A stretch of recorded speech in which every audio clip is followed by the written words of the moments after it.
When it comes to super speedways, they are known in stock car racing as the grand equalizer, where nearly any driver with just a little bit of luck on their side has a chance of tasting victory. For the drivers that are outside the top 12 in points, this could very much be their last chance to secure their hopes at a championship here at Talladega. Hello, my name is Finity Kuna here with Hunter Sleppy, and we're here for the Florida State Builders Era Pro Series, the regular season finale here at Talladega. And Hunter, we've seen some action-packed racing this week, and I'm sure tonight will be no exception to that. Yeah, there will be some action tonight, to say the least. We've had a different winner here every time area is gone. The Pro Series has been. Got to go all the way back to Season 1, where Alan Ballacchino won the first time here. Ryan Swan with an impressive win in Season 2. Travis Beckner got it done in Season 3. Then Swan won again in Season 4. Shane Abbey won last season, Season 5. And in all 5 of those races, there's been a last lap pass in each race. And it doesn't matter how many laps you've led either. The driver that's led the most laps here and won in a race amongst the winners was Ryan Swan in Season 2. He led 8 laps, but he's also the only driver to win from the pole back in Season 2. So really doesn't matter where you start, doesn't matter how many laps you lead. All that matters is leading that last lap. And we saw a good example of that on Monday night, where Tyler Nichols won his way into the playoffs with an impressive last lap move on Blaze McKinney by 28 one-thousandths of a second, and he was flirting with that top 20 in points. He was just barely in the top 20 in points and was able to win, secure a spot in the playoffs. And looking at the playoffs right now, so the point standing, some of these guys, if they win tonight, they're locked in. Looking back around Anna Sogag, so he's sitting 20th. If he wins, he's good to go for the playoffs. Then outside the top 20, it gets kind of dicey with Justin Munsell, Garrett Grant, Casey Lakatos, Brody Falliker, and then Alexander Bryson and Bryce Senesac might also be in that threshold of if they win and they're locked in, because they would propel them inside the top 20 in points. So a lot of moving factors here, Finian, as we look forward to tonight's race. Yeah, and you can see there that essentially the top 8 in points are locked in. 7 from the wins. The 8th driver, Braxton Deweese, is locking in pure line points. Shane Terrian looking pretty healthy in the points. He's got a decent gap. Alex Bell on back, though, it's a little bit of a toss-up, and that's really what we're going to be looking for tonight. Then also a quick look at the team standings. Fairly played out so far for 609 Motorsports, doing very well, 160 points over Central United and Furnace Racing in behind them. So team standings-wise, looking pretty good for 609 as they run. And speaking of as they run, practice just wrapping up here on the track. A couple drivers out there just getting some last-minute practice. And one big thing to practice would be heading down to pit lane. Ooh, as Tom Bourne gets a little bit of rub fenders with Shane Terry in there. But pit lane, that's going to be a big one. Yeah, we saw that Monday night as well as Tuesday night. Guys coming in, trying to get it down the pit road speed. Saw some guys speed. Saw some guys even slide through their pit box, which that's not a good thing that you want at Talladega. You want to make sure you get that under 55 RPMs or miles per hour. RPMs really don't matter if it's 55. That might be a blown motor. But you want to get it to pit road speed, and you don't want to overcook your tires. And you also want to make sure that you get every adjustment in possible, whether it's just tires or fuel, if you want to do tires on the left side or the right side. Make sure you get that done, because I believe it was last week where I believe it happened to Jake Nichols. He had a very long pit stop, and he was sat in his pit box for quite some time because he didn't get all of his adjustments. And so you want to make sure that you get that in. We see Rafe Slade and... well, there's the 28. They're going to bump and lock, and that's what you don't want to do, Finian, because if that was during the race, the 2 of Mitchell would have been caught speeding. Yeah, he would have been caught speeding, and that's the last thing you do want to have here as practice is wrapping up here, and we get ready to look forward to qualifying here. Again, obviously, as far as most tracks are concerned, qualifying, obviously, the super speedways, not a particular point of concern for these drivers. You know, you can start in the back, move your way to the front. We do have a fairly big field here, as we've had all season long across all 3 area series. So you don't necessarily want to be in the back, but you definitely have more than enough time to work your way to the front. The big thing is making sure you're not involved in any of the madness or in a wreck. Yeah, that's the last thing you want to be caught up in, is some sort of tomfoolery like a multi-car wreck, or even a big one where it's not even your own fault and you just get plowed into from behind, or you just you're in the middle of it with nowhere to go. So It's always a big concern here. They did want to bring up that the ARCA brakes part, is I like to call it, just avoiding the wreck, but the guy behind just doesn't get the message. That can happen here. It's happened time after time, but we'll have to make sure to keep an eye on those in the back as they close in on the wreck. Don't want to have it happen too soon, but one of the worst things that could happen is if it happens in the middle of a turn, like turns 1 or 2 or even 3 and 4, where Monday night we actually had the big one happen on the last lap, and there were only about 4 or 5 cars that made it through for the initial finish, and everyone else was just a straggler from getting caught up in that wreck. So you're going to want to keep an eye on the big one happening in between the turns. Riding on board here with Travis Beckner, as in the 27 car is going to work his way to the start-finish line. Get started on his flying lap. 1 of 1. Drivers only have their 1 attempt to make a run, and again, shouldn't be too difficult for these drivers to pull off here. No, it's just hugging the bottom line on your qualifying lap, but on your out lap, you want to run the outside as close to it as you can and try to build up some momentum, get the car up to speed before diving down through the tri-oval and then onto the bottom for your initial lap. Sometimes you will see guys like Beckner start to motion up a little bit in that second groove on the backstretch, but through the turns you want to be as close to the yellow line as you can. Working his way out of turn 4 right now, keeping that car glued to the yellow line. And the big thing we've been seeing a lot of the drivers in qualifying this week taking advantage of that bottom apron on the front straightaway. Jump on down there and across the line. We'll see for Beckner where he'll end up, 54.5. And that'll put the 27 up on provisional pole, but these lap times are going to come quick. Braxton Deweese is back in 5th as the times start to come in. Yeah, that is allowed during qualifying, where you can go below the apron on the front stretch. That is allowed. So not during the race, but we haven't seen any of that where if someone gets forced below the double yellow line, thankfully. Haven't seen that yet. Too far ahead in the script, Hunter. Hey, I didn't say what lap it was going to happen on. As David Weiser comes flying across the line in the 33, we'll see where he ends up. It'll be towards the top, towards the very top of the board in the 33. Weiser holding provisional pole. Matt Kim jumps right below him. Zach Nichols is on his flying lap. Trying to look at some other drivers up to speed already. Ray Slate, he's coming barreling to the start-finish line in his 98 machine.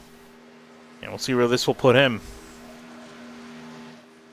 Yeah, I want to keep an eye on JT Poole as well. He's outside the top 10 right now in qualifying, but he's one of those drivers where he's missed a lot of the season to where he can play as a spoiler for a potential someone like, say, Garrett Grant, who needs a win to get in to the playoffs. He could snatch that win away and then force Garrett to, focus on the outside looking in for the entirety of the playoffs, but also could see a guy like Justin Munsell come through and secure a victory, although he is pretty far back in points. I'm trying to actually look at where he is in points. Actually, no, he's within that threshold. He's 21st in points. So if he wins tonight, he's locked in with a win. So I think if he's going on his qualifying lap, he's going to be kind of close, though. He's going to be getting close. I thought he was already coming to the line. He is not. He's got one more revolution to make it around, and Skyler's even further behind him. So both of them need to kind of step on the loud pedal. As Cameron Hearn, he's coming back on his flying lap. Should be able to easily get it in. That car, Zach Nichols in the 44. He had a really good qualifying run in the 44. He is up to 5th. Could be the second Nichols to go to victory lane this week. Very much could be. Rod Slaughter in the 8, he works his way back to the start-finish line, trying to see where the number 8 machine ends up at. I'd have to say 7th. Going with 7th. Let's see where it'll be. It'll be 3rd, even better than that, but Justin Munsell in the 6 is looking at provisional no, Scioli! Scioli just jumped up at the last second, 6/1000ths of a second quicker just than the took 6 it away. car. Yeah, that was a bit absurd. I think Weiser was up there for the time being before Munsell got up there, and then Scioli just dethroned everyone with 6 seconds to spare. What a job. And we saw how close it was between Munsell and with Skyly coming to the line, and they both were able to narrowly get in there. So solid jump to both of them, tip of the hat to both of them, as we head into a little bit of a warm-up period as we get ready for the race in just a few moments' time. Yeah, this will be interesting to note for some of the guys that are in certain calls to work together throughout the race, and then at the last lap, I mean, I guess all bets are off, but even if you're in a team call and your only chance at making the playoffs as a team is getting a certain driver who's on the outside looking in a win, then kind of strategizing what to do there. But it's going to be interesting seeing what takes place here. It's got 85 laps on the agenda for today. It's about 250 miles. Looking through at the previous history, we don't really have too many cautions in this race, surprisingly. We only averaged 2 yellows in this one. We have had 3 overtime finishes, with the most recent one happening in Season 4. Ask and you shall receive, Hunter. And I'm going to ask you guys to pay attention to the Area iRacing Twitch channel. Race fans, be sure to subscribe to the Area iRacing Twitch channel. As a subscriber, you'll have Area iRacing emotes that you can use in chat and earn double channel points that you can use to redeem for free merchandise for just $5 a month. Join today. Also want to thank Central Mobile Homes, our starting grid sponsor. Looking for a small or large home, a new shed, or a Triple Crown trailer? Look no further than Central Mobile Homes. They've been proudly serving Florida customers for 28 years with a plethora of small and large home floor plans, shed designs, and Triple Crown trailers. Available in LaBelle, Okeechobee, Clewiston, and Sebring. Head to centralmobilehomeinc.com to get started today.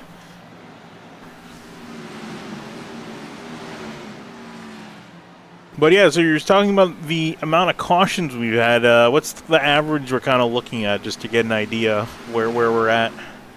Well, we average about 2 yellows per race. I'm pretty sure we've had more than 2 in one race. But Season 3, we went caution-free. That was won by Travis Beckner.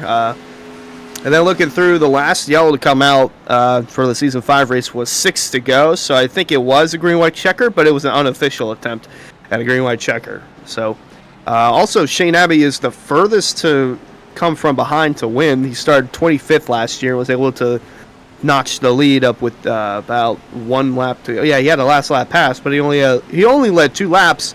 It just goes to show that you don't need to lead the most laps here. You just need to lead the last one, and that's the most important one. That is the most important one, especially when it comes to super speedway racing. To be the one there at the end. And making sure you're there, the one there first. And also the big thing, too, is just making sure you make it to the end of these races. Because we see a lot of guys, they'll try to hang out in the back. And, typically, train of thought is, if you're near the back, you're out of it. But sometimes that puts you at a disadvantage. You're maybe disconnected from the pack. Or you could be caught up at an issue or some sort of wreck at the back of the pack. So it's always something to keep in mind of here as the warm-up period is coming to an end. And we get ready for some racing.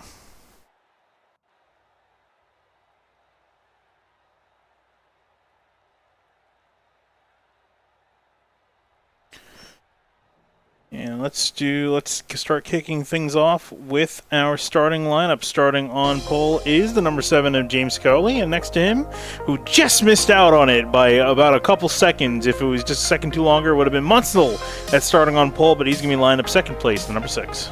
Yeah, 6 1,000ths short for the Munsell. Row 2, it's going to be David Weishart starting 3rd in the 33, and alongside him, Brad Slaughter Jr. going to start 4th in the number 8 car. Moving on back one more row, Matt Kemp's lined up in the 51 in 5th place. The next time it's going to be Bronson Stafford. He's in the 61. He's rolling off in 6th. Row 4, you'll find Philip Groner in the 11th, starting P7. Alongside him in P8 is Casey Lakatos in the 50.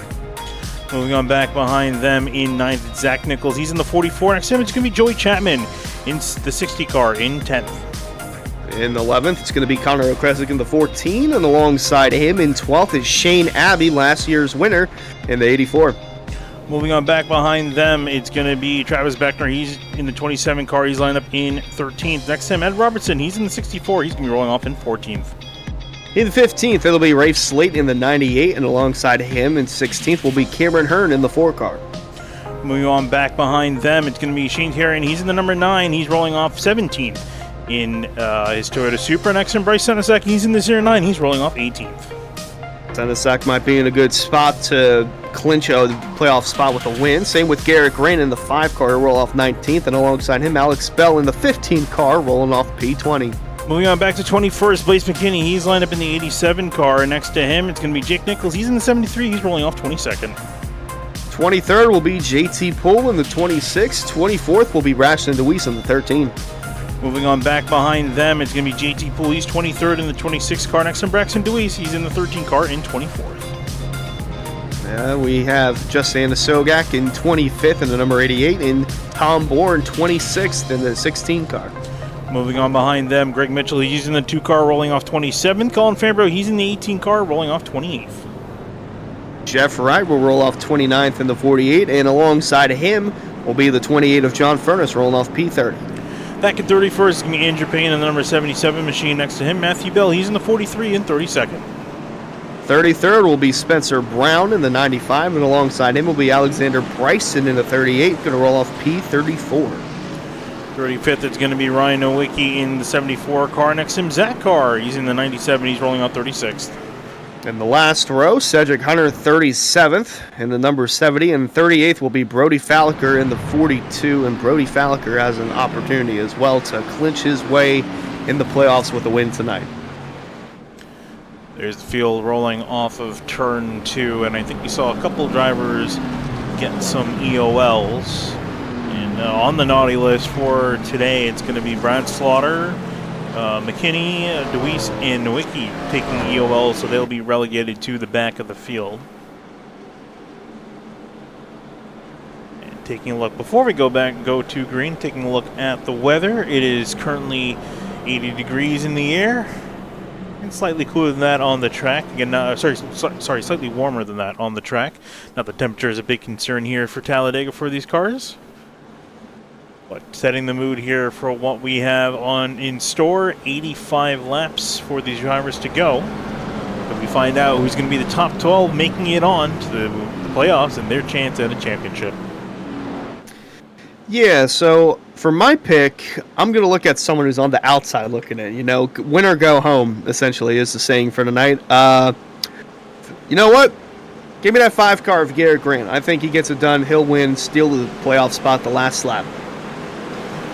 Feeling Garrett Grant in the number 5. I think for me, I'm feeling David Weishart. I'm liking him. He's starting up in the 33 in 3rd. I think I'm liking his chance to see what he can get it done here. But we'll find out what's going to happen here. 38 cars, 85 laps, and a lot riding on for the playoffs. Here we go to racing. Skyley bringing him down, and the green flag's in the air here at Talladega.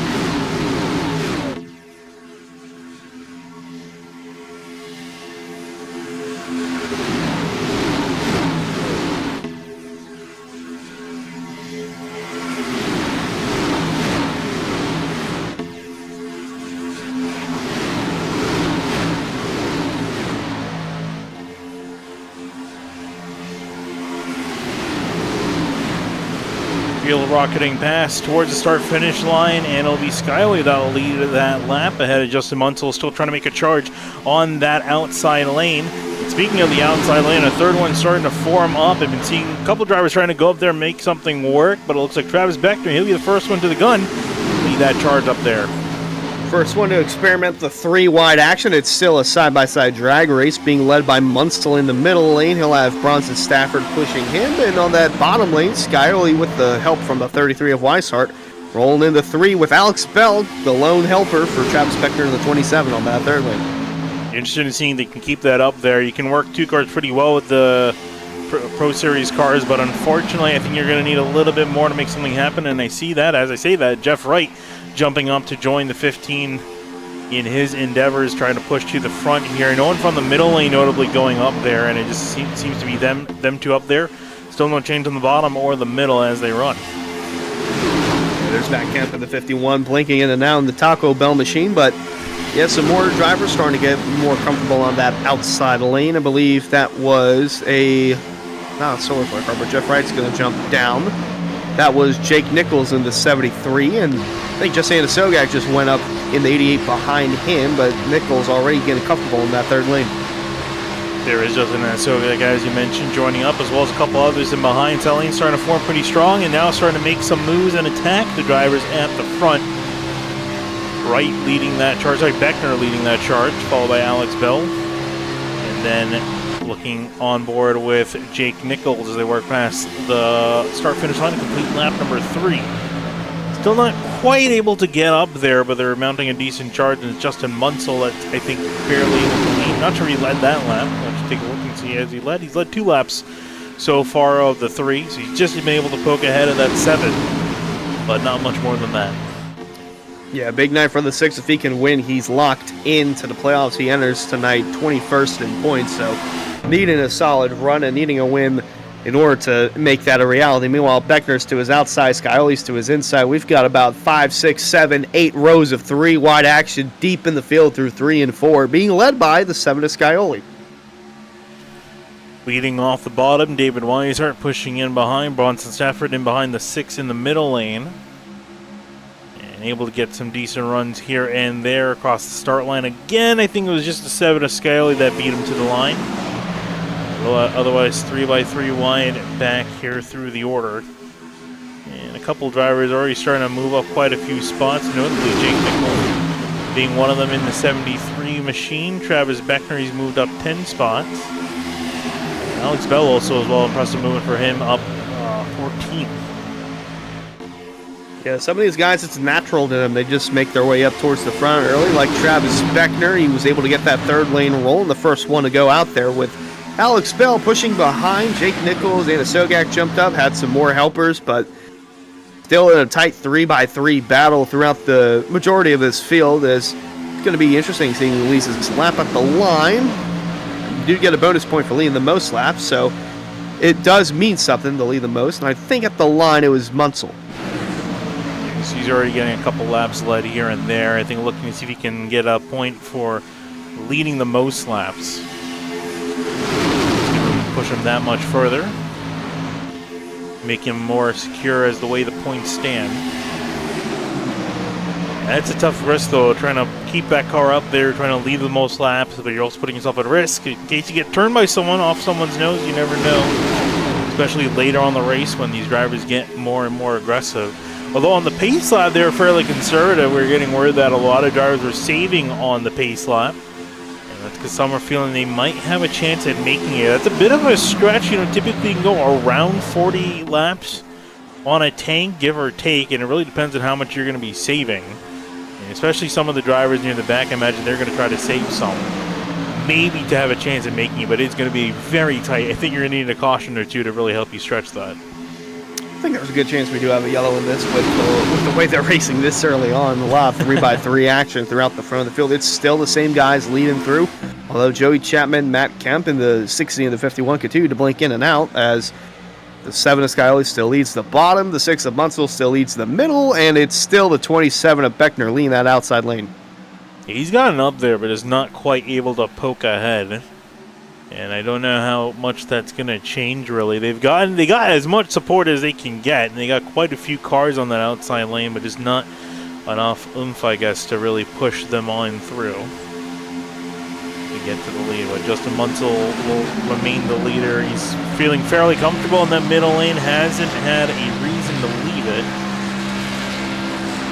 Look off the back there. Bronson Stafford has been with him since the drop of the green flag. Gonna have a nice run down the backstretch here. That middle lane's gonna get the oomph. And then even to the outside of them, that outside lane's starting to get the oomph. Travis Beckner's going to the lead. Not sure if he'll be able to clear. He will if he wants to go down, and he chooses to do so. From top to bottom, just like the elevator. And now he's leading the middle lane and gonna be leading the middle lane now, just trying to block as much as he can, which I don't know if that's gonna work well. See him looking in his mirror constantly, his eyes darting because he's got no one ahead of him. So it's the only place just to make sure he stays on the racetrack. Constantly looking in his mirror to see what the other drivers are doing. And he's just getting past. There's Alex Bell, the driver he left. And Alex Bell's just going to slam in front of the 27, saying, "That's what you get for leaving me." That was the dicey move from the 15 there, as he'll lead the bottom lane now, and Beckner's now got a car in front of him, so he does have to look in front of him and behind him.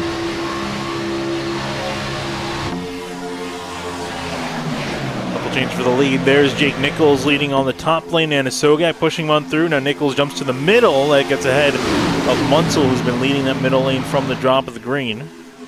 And now Sogak up on top, and he's got the 4 of Cameron Hearn.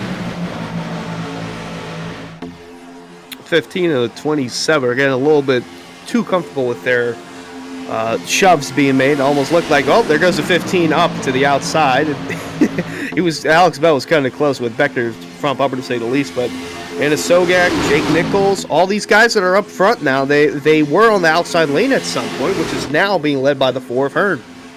I wonder if that was Beckner also trying to maybe persuade the 15 of Bell to get out of the way. Kind of just pushing him so uncomfortably that he decides to go up there and jump up with Justin Sogak, a friend of his from the previous league. So it's a potential ally he can work with. Case of God is another one, and same thing with Jeff Wright. All of them recognizable names from the Outsiders Racing League, and they've jumped over here to race. And all those cars doing fairly well at the moment. Indeed, as now Jeff Wright's going to appear on that third lane again. So got the 51 blinking in and out, which I'm not sure if that's going to continue to be an issue or if the admins are going to have to take action to it, but don't want to have that happen to a place like Talladega, especially with the intense pack racing that we have, where it could create a big one, but for now he'll stay in that pack, but the blinking is definitely going to be an issue if this persists. Yes, he's consistently blinking too. As Justin Sogak leaves the 15 to go to the bottom, he'll lead the bottom lane. Cameron Hearn leading up on top. But we'll keep an eye on the situation. Usually the admins will tell him to drop to the back potentially if it continues to get worse. But we'll see what they decide to do here. There's just over 10 laps into this race. The lap's starting to tick off. And taking a look at some of the drivers maybe further back in this pack. A couple drivers are really checked out near the back. Almost dangerously far back here. Shane Tyrion in the number 9 machine. Driver that needs a decent performance. He's not completely safe, but I think he's about 30 points above the cutoff, so just needs to make sure he finishes in an okay spot. Tom Bourne back here in the 16. Braxton DeWeese, Ryan Nowicki, Brad Slaughter. All of them trickling in the back of the field. Yeah, it's a good strategy to play early on. Just staying away from the trouble. Don't want to get run over from behind, as that is the last place car, Brad Slaughter. So you can see every car in this shot right here. And what is that, about 3 seconds separating first and 38th? But yep.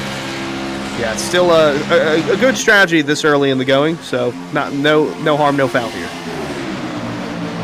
Look at the lead outside lane really starting to die out and drifted back with Cameron Hearn. Now looks like, I think that is JT Poole in the blue car jumping up to the top.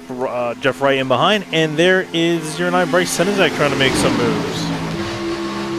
Yeah, Senizak potentially on that threshold of winning and locking himself in. He's got a really nice run down the back. He might even have a shot at the lead going into turn 3 with JT Poole behind him. Mentioned JT Poole could play a spoiler to someone potentially like Bryce Senizak or even David Weiser in the 33 if he gets up here. Anyone who has a chance of locking in their playoff spot tonight with a win could be at the hands of JT Poole trying to spoil that, as he's pushing Senizak towards the front. Not going to be enough to lead this time by, and will be Sogak in the 88. Might get him next time by, though. They might need another car or two up there to really help them go.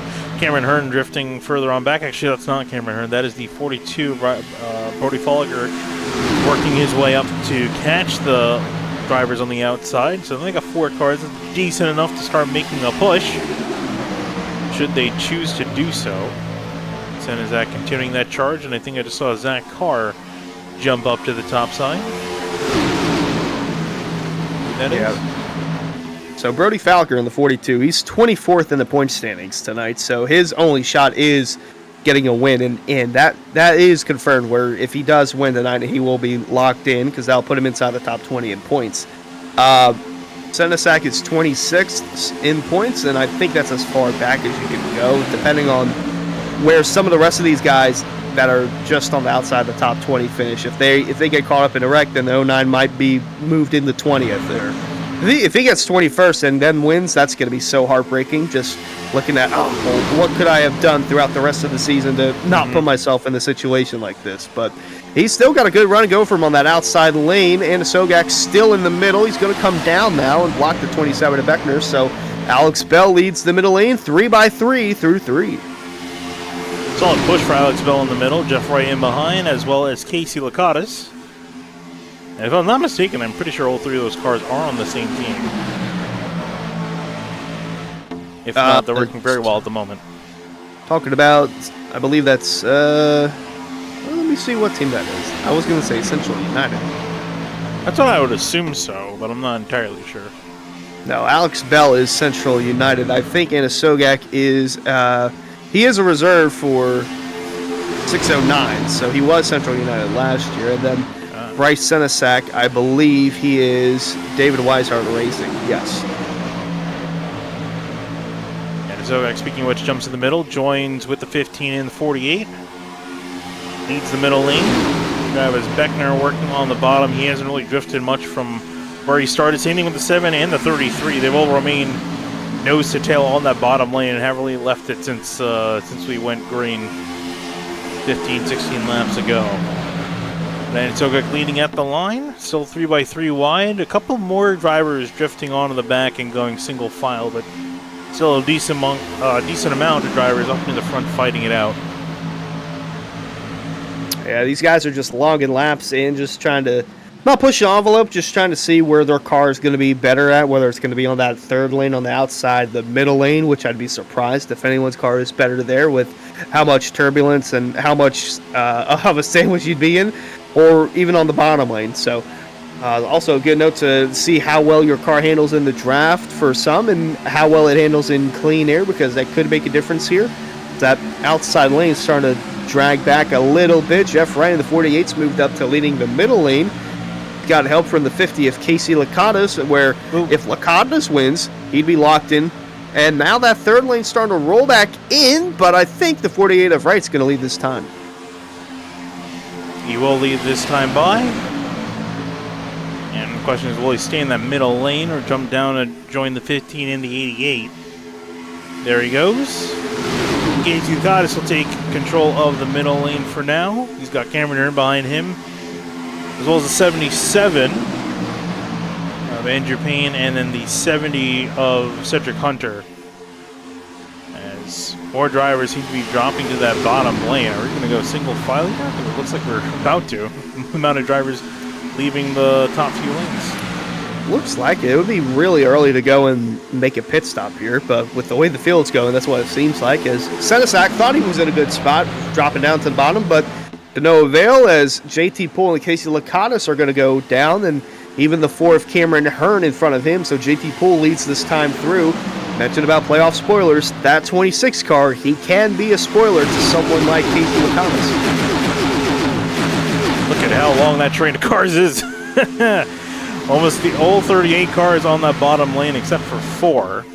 And I'm wondering if it's not necessarily because they're planning on coming to the pits anytime soon. I think it may be due to maybe these guys trying to maybe go into some fuel saving mode, but it's kind of up in the air at this point. As Casey Lakatos is looking to take the lead of this race. I don't think he's led a lap yet. He has not. And unless 77 gets a really good run here, I think he should be able to do so. GT Poole pushing from behind.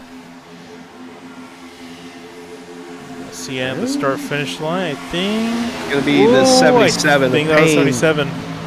He barely led that time through, and even with as far spread out as this pack is, we still got a couple rows of 3 wide. Travis Beckner and Jeff Wright will not give up on that third lane. Meanwhile, everyone else is running the bottom. Some guys are starting to motion their way towards the middle lane. Might see the pack start to redevelop here, but the 27 and 48, 2-car tangoing to the lead.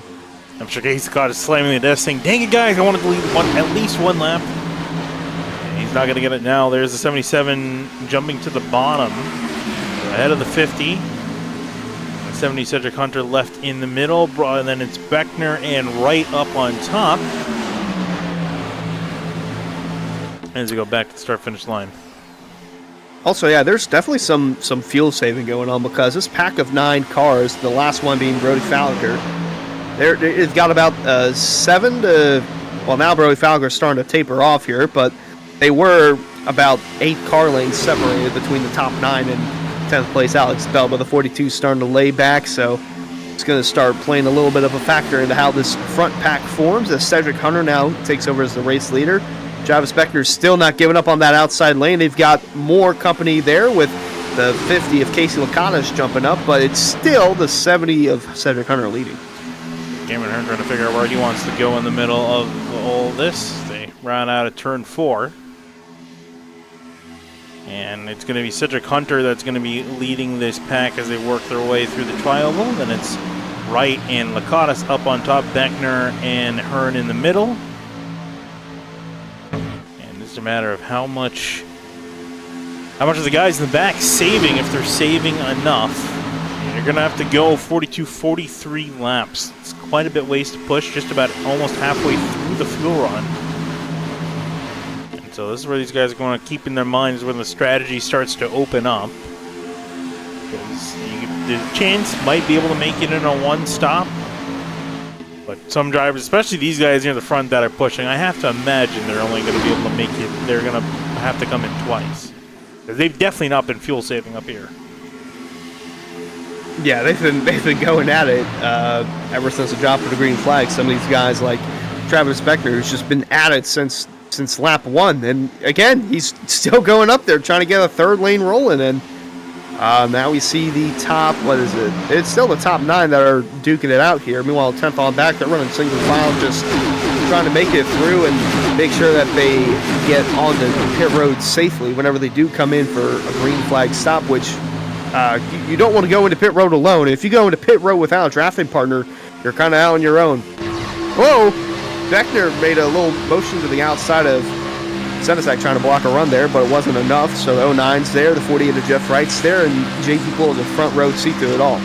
You're riding on board with him, trying to look at this chaos unfolding, and I think he's just happy just sitting a little bit back, waiting to see how this plays out. Like you mentioned, has a front row seat, doesn't feel like battling. Almost looking like got some 2-car tangling going on with the way these guys are spread out. 2 up top, 2 in the middle, and then everyone else single file. And actually, the middle lane goes completely to the inside lane, so now it just remains with Jeff Wright and Casey Lakatos by their lonesome on the outside. Yeah, but strangely enough, as is, they can make that work. If it's just 2 cars, at least in the Xfinity car, you can make that work. So Jeff Wright, Casey Lakatos trying to get something going. The 09 to Senesac, the 4 of Hearn, not trying to let the 2 on the outside get the best of them and get the spot. Has Senesac even led a lap yet? Let's see. I don't think he has. He's gotten awfully close. He has led 1. Oh, well, there you go. So he's already got a bonus point for leading a lap, and could make the difference between making it or missing it, even with a win. Just trying to get inside the top 20 in points. Now the 48 and the 50 are going to try and clear through. Oh, nope. No. Well, Wright can. Lakatos wasn't quite clear, and it looks like actually the 48 Wright will stick with the 50 Lakatos. After Lakatos, he's still trying to see if he can secure it, and nope, looks like he's giving up and actually leave Jeff Wright out there. Or I think he's going to make a gap. There he goes, and there goes the entire field. Single file. Everybody's getting that choo-choo formation. See just one big train, although there are some guys that are about outside the top 30 or right around that threshold, where some of the guys are starting to get in the middle lane, that being John Furness in the 28 and the 95 from Spencer Brown. Right around 30th is where those two are just kind of feeling things out. Yeah, these guys are running about a second off of their fastest lap, so kind of giving you an idea for the pace, adjusting for, some runs here and there. Running about maybe half a second to 0.7 of a second slower on lap is what the pace of the race is at the moment. And it looks like a couple of drivers are tired of waiting and trying to make a move to the front in front of Furnace. I believe that is Greg Mitchell trying to hop on board and push this little outside train, and you can see the speed they're gaining up there.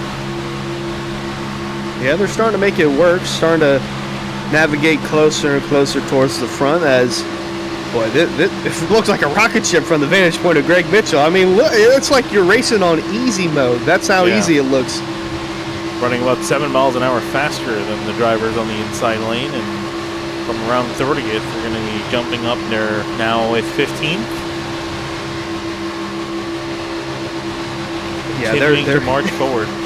They're making a lot of time. I'm wondering if someone's going to jump up from the top 15 or so and try to stop this or try to be the leader of this. It seems like a lot of people are just kind of in a fuel saving mode, so I don't think we're really going to see a lot of people jump up there.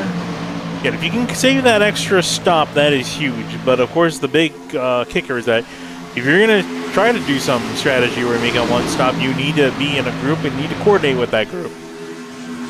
Well, they're about to march their way inside the top 10, and this could be big if they can.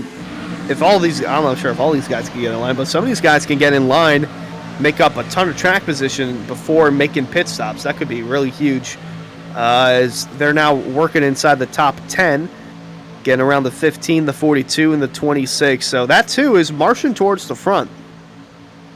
Wonder if Case Lakatos may jump out of lane. See an opportunity for him to lead a lap.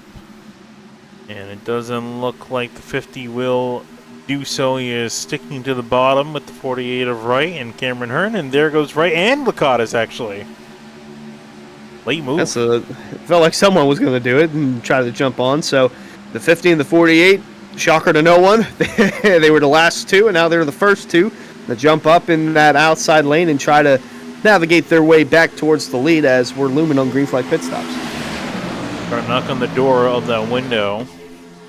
And if we're, for those who are planning on making it on 2 stops, may see them pit relatively soon. Or maybe not. Could see almost everyone in the field to attempt to try to stretch it. In which case, you're going to have to pit. The entire field's going to have to pit the next 10 laps or so. We are getting awfully closer to that window. And then that's at that point, you really hope you practice your green flag pit stops. You better hope that you did. Otherwise, you're going to be a sitting duck, and you don't want to be arc breaking people heading into pit road. Greg Mitchell decided he's had enough. He's dropped out of line. And looks like a couple others from that outside lane. They're starting to find their place further up the order. Lakatos still trying to push Jeff Wright on through, but Wright Senezek is having none of it. He wants to keep the lead of this race. Trying to get as many bonus points as he can, because like I said, he's 26th in points, so even if he wins, he might be flirting with that top 20 cut line. We don't know what it's going to be like, but every point matters, and there's the 48 cutting off the 09 and Senezek trying to get to the lead. So, but yeah, the 09 and Senezek, he's trying to get as many bonus points as he can. So it's a bonus point for leading a lap, leading the most laps, and then winning the pole, which he did not get. So technically the 7 of Skyroll, even though he's pretty far back, he can get all 3 and just wipe that away from someone else who's close on points. It's might be a chance for Lakatos to get a lap lead here. A decent push from behind from Spencer Brown. And Bryson is not connected, and it looks the 50. He will lead a lap, so 1 extra bonus point to him. And he can finally be happy and go to the bottom. Yeah, a little tuck in line, but that's big for Greg Mitchell, John Furness. You saw how far back they were. They were side by side for 30th at one point and jumped up over 20 positions to 7th and 8th on the racetrack. So that's before green flag pit stop. So that's going to be pretty huge for whenever they come down and make their pit stops. Choo-choo train is back out in full force. Everyone on the bottom and in the group. Looks like this time no one's willing to get out there to the front. And imagine you're going to see some of the guys near the front. They're going to have to come in sooner rather than later because they've been out in front. They've been facing on the wind head-on and facing the most drag, therefore burning out more fuel. So they're probably going to have to come in sooner than some of the guys that have really laid back here the entire race. I mean, taking a look at Justin Munsell. He was in the lead too long ago. Now he's all the way back in 31st. Yeah, still plenty of time for him, though, to come through the field and make up that ground, whether it's through pit stops or during green flag conditions during the race and whatnot. So the 6 just waiting to make that first pit stop, and then I think we'll start to see the aggression level rise in some of these drivers. On board Braxton DeWeese, haven't heard a lot from 13 Machine, running in 36th. He's been very quiet, just laying back here the whole time. One of the drivers really just been kind of chilling back here, and I think been in fuel-saving mode from the drop of the green. So, you know, as far as fuel, they're looking to be the best. But man, look how dirty his windshield is. And that's what happens when you're in dirty air, and you're in Talladega, Alabama. So, of course, there's a lot of bugs down there. It's hot, it's humid, so you got a lot of mosquitoes on there. Maybe that's a fly, I don't know. But, yeah, not too bad for the 09 of Senesac. He doesn't have too much on his windshield. I can tell these guys are bored. I can hear someone singing Beethoven's, I think Ninth Symphony. I can hear on my other headset. Da, da, da, da. I can't tell who it is, but I can hear it. So they're getting, I think, a little bit bored hanging out in line. Of course, again, this is the calm before the storm. Yeah, then you cue the Jaws music. Everyone just trying to save fuel and making on mileage, except for Brody Falker. He's decided enough fuel saving. Felt the boredom. He's trying to make a run up there by himself, and he's actually making progress, and this is really showing how slow these cars are going. Look at that. Purely on side draft, he's making it up there. Yeah, Falker entered the night 24th in points, so he needs a win, and this is his way to get a win. This brilliant move from the 42 as he's now trying to get around Herb for 5th. He'll do just that, but I'm not sure if anyone's going to let him in line here. Actually give you an idea of how slow the laps are. It's showing in speed, but you can see the difference in the speed from the previous lap to the best lap. As far as time's concerned, Jeff Wright makes an aggressive move out of lane. Look at it, actually, they're starting to build a gap from Cameron and Hearn. They're really chugging it down. So the best lap, 50.6. Their last lap, 54 flat. So they are really slow the pace of this race down. They've really slowed it down, and we're starting to see a pack breakaway. It's just the first 5 cars breaking away. The 48, the 42. Well, now the 42 has nowhere to go inside, but we saw JT pull back there in that second pack of cars. He's tired of waiting. Some of these guys, like Greg Mitchell, maybe they're tired of waiting. Yeah, and Zach Nichols in the 44, he's tired of waiting as well. Yeah, and then what we're seeing is some guys are like, oh crap, the pack ahead is leaving. We need to go, guys. We need to go. We can't let the pack leave. So now the pace is going to shift up. I'm sure everyone's going to have much quicker lap time now this time around the track. Look at the 44 of Zach Nichols flying on through. He's got the 51 of Matt Kemp in behind, as well as John Furness. So, oh my gosh, they are flying. Yeah, the closing rate it got a little bit dicey there, but yeah, they were. Where were they? They were outside the top 20. And here comes outside the top 10. Nichols, like, is he coming from way back? Sorry, not Nichols, James Scioli. They were outside the top 10 last lap, and now they're 1-2 on the field. Right on board here, and this is purely, again, just using some side draft and maybe a little bit of slipstream from the cars up ahead. There's JT Poole jumping out in front of him. David Weishart coming back up through the order. What a wild, this is an interesting one. I've not seen a lot of this at Talladega. Yeah, only with the next gen you see this in. At least in real life. It's the only reason we had 4-wide racing. Spencer Brown jumping back out of line. Decides I think he wants to be a little bit further up the order. Yeah, Spencer Brown was right around 30th where Greg Mitchell and John Furness were, so he's starting to take note of everyone saving, and it's just, all right, I'll go on my own. Yeah, he joined up here earlier with that first run to the front with Greg Mitchell and company. Speaking of which, Greg Mitchell in the lead of this race. And now it looks like he's going to let John Furness decide to take that mantle away, and he'll try to tuck him behind. There he goes. And more or less we're single file, exception of Spencer Brown, who's toughing it out by himself. He feels like he has a shot, and there he goes. One of the 2 Ford Mustangs in the field. Yeah, not too many fours in this field, but still trying to make the most of it as he'll be entering the top 5 now. Not sure if he'll be done yet or if he'll try to blend in line.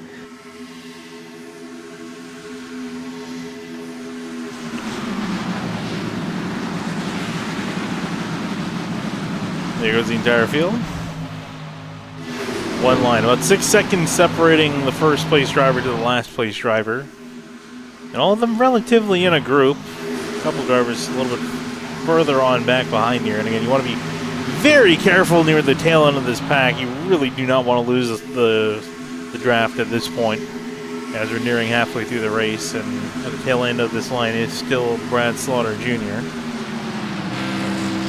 Barely see the leading group through the rest of the corner. That's how spread out everyone is. Yeah, Slaughter's buying his time running in 38th, but that's honestly the lap that we're on. So getting closer towards halfway, would expect to see some of these guys start to make pit stops soon. Yeah, we're going to see them. I think they're really going to be trying to stretch it again. Lap 42, lap 43, that's when you're kind of looking at stretching this out too, before you come in to make your stop. Spencer Brown, he's taking the lead. He's driving away. that's crazy. It's a single car breakaway at Talladega. I've seen fire and I've seen rain. Yeah, well, all that's missing is Andrew Payne. There's Jeff Wright saying, "No, you don't. Come back here." Saw the calm before the storm. Picks up back with Spencer Brown. Bob Falker is trying to see if he can get ahead of the 28. He's going to try to squad in line. There he goes. I gotta tell you, this is as odd of a Talladega race as I've ever seen for area. I don't even think they did this last year.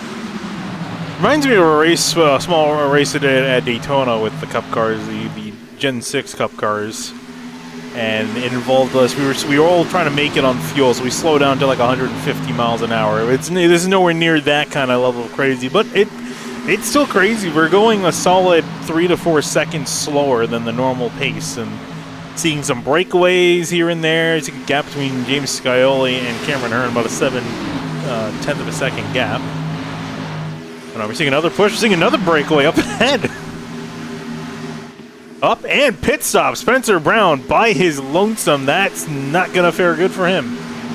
No, that's the one thing you didn't want to do, but mentioned that he drove from about 30th all the way up to the front, and yeah, a little two-car tango here, but it's back. Yeah, it's the one thing you didn't want to do if you're Spencer Brown, but unfortunately he pitted on his lonesome, which I was actually just about to say. I'm curious as to how this is going to factor out when everyone comes through and makes their pit stop, because there's a lot of separation throughout this field. I mean, you have a big pack back there, but for guys that are separated like the 48 and the 42, even the 44 and the 51, really curious as to see how they're going to blend out. There's 48 to 42, then the 44 trying to eke out ahead, but he's kind of leading the group. And this reminds me a lot of bicycle racing, where you see kind of groups split away and trail ahead of the main group, the peloton. Try to go off into a sprint. Typically they sprint away near the end of the race. And now more groups trying to catch back up. There's JT Poole being pushed hard by Weisard and Skyler. Look at this. Woo. This is ridiculous. I mean, this is just a 10-mile-an-hour difference at bare minimum. And now here comes Weisart looking to get a lead and looking to lead a lap here in the 33. This could be huge for him. Bonus point for leading a lap, and he is sitting 15th in points right now. So he could technically point his way in. Doesn't necessarily need a win to get in. Main thing is that we reached lap number 42. I could hear the bells ringing. I think you're going to see some guys come down to pit lane. I'm sure if they can, they're going to try to go an extra lap further. And I think I heard someone yell on the radio, "Here we go." There's Jeff Wright. He'll lead the charge down to pit lane. Whoa, Brody Falliker. Oh, he's definitely sped. Yeah, that's definitely a speeding penalty. I don't think we need a radar gun to show that, but not a lot, actually. Only a couple drivers. in this group. So Jeff Wright coming on down, and the big thing is making sure you're making in your stall. And Brody Falker completely missed his stall. Wow, look at him backing up down pit road. Oh, he missed it by a country mile. Oh boy. Yeah, I'm not sure if we can take a He's about to get did. a black flag if he backs up any further.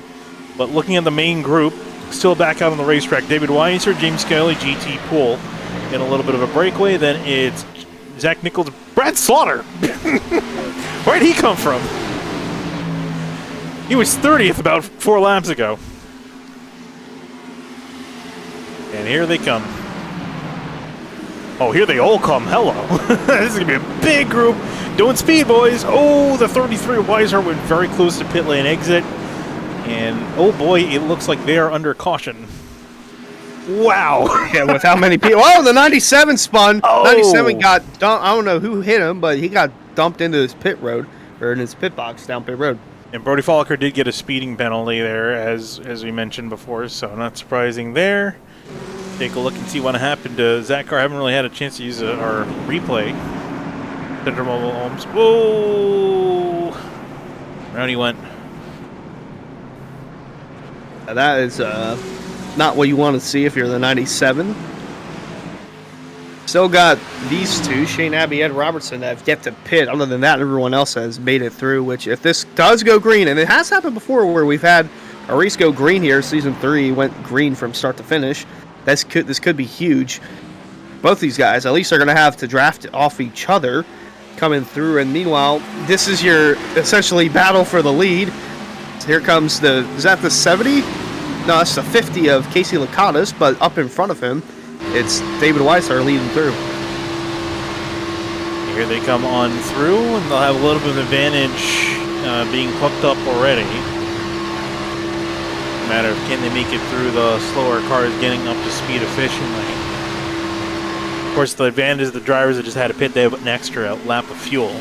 Especially for Robertson and Abbey, they're looking pretty good. Of course, they're only in a 2-car tango, so they have to be careful and make sure they make it back up. But it looks like David Weiser, that group is definitively in the lead. And there's Ed Robertson. Yep. And where's Abbey? I think Abbey was still on pit road. I think he's behind. That's not good. Not going to be good for him as he tries to get back up. A couple stragglers further and further back. Drivers have made issues, had issues on pit lane or sped. I think the only one that sped down was Brody Falker, who was a bad boy. So he's back out by his lonesome, way back in 38th. Yeah, he's a lap down, so he needs a yellow to come out. So we'll get the licky Joey dog. Chapman. Yeah, Chapman, he would get bunched back up with the rest of the field, but when they cross the stripe, it'll be 40 laps to go here from Talladega. It's the regular season finale for the Florida State Builders Area Pro Series, and we've only seen it a couple times now, or I think only once, but our replay sponsor, Henry County Motorsports Park, had a good look at the 97, or Zach Carr getting turned around on pit road, but no need to fear, everyone. Racing is back at the Henry County Motorsports Park on October 19th, so I actually didn't get the ad read updated for this time, but it's October 19th. October 5th already happened. That was last week, but you guys can see on October 19th, Cruiser Late Models, Street Stocks, Gladiators, and more. As always, tickets are $15 for adults with discounted prices for seniors, teens, and kids ages 5 and under are free. So make sure you see racing at the southernmost dirt track in America, located in Clewiston, Florida, off the U.S. Highway 27. Visit HendryRacing.com for more info, and as mentioned on Monday night, they have their 2025 schedule released as well. So if you can't make it to an event this upcoming season, the rest of this year, you can look forward to the upcoming season in 2025. And that man right there, Travis Beckner, that's the official flagman for Henry County Motorsports Park, running solid in the 13th position, and he's got 3 wins under his belt this season, so no need to fear if he's playoff eligible or not. He is. He'll be chasing for a championship starting next week when the Pro Series heads to Bristol Motor Speedway. That's going to be fun. It is going to be fun, and I'm honestly kind of enjoying the fun that we're having here, just how crazy the racing has been. Already seeing another breakaway with David Weiser and JT Poole. Brad Slaughter Jr. not quite in a hurry to catch back up to them. And now the question remains, okay, these guys have saved fuel. They've shown they can at least make it to the distance. Now the question for this one is going to be how much more they're going to have to save until you push, because there's going to be that point where you save enough fuel you know you can push comfortably without having to save any more. Then I imagine more and more drivers are going to try to make sure they get to that point and then they can just put the hammer down and not have to worry about it. So I think we're going to see something maybe similar where we see drivers play very careful and a couple other drivers try to just scoot through the order. Which is Bryce Senizak in the 09. He's done waiting. He's ready to go to the front. Yeah, he's got to win. That's his only shot at making the playoffs, and even with that, it's going to be tight on points for some of these guys. But taking advantage now for the time being. You see the smile on his face just going all the way to the front. He's going to slot himself in third. So really nicely done from the 09. Mentioned David Weishart. He's leading. He also could benefit with a win, although doesn't necessarily need it. He's 15th in points compared to Senizak, who's 26th in points. But looking to see the 74 of Ryan Nowicki as well. This is a guy who could just, again, playoff spoiler, like the 26 of JT Poole, just going out there trying to run as best as he can. If he wins, that's good for him. He's not going to be playoff eligible, though, because he's missed too many races, but could take an opportunity away from someone like Senizak or even Weishart. Just taking a look at the points as they run. Not points as they run, points of before the beginning of this race. Again, Alex Bell, Greg Mitchell, Kresick, they're the only ones in with a little bit of a bit on the bubble. Shane Terrian's running pretty decent as long as he has a decent finish. Pinning him really wrecking at this point. Then it's Bell, Furness, Weiser, McKinney, Miller, Fambro, Weaver, and Anasogak. They're all outside, plus even more drivers behind them. So a lot of drivers in a desperate situation where they need to get a win. So it is really going to be close for a lot of these drivers. It's a matter of seeing who's going to be one up near the front and who's going to push the envelope. Where's that 27 of Beckner? I think he's going to be the first one to push it. Let's see, Beckner. Where is Travis Beckner? 15th. Beckner.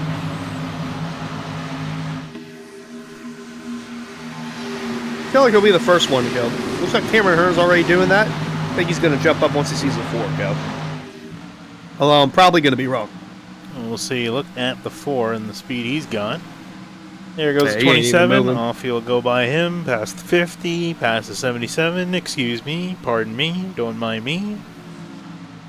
Got places to see. Race to win.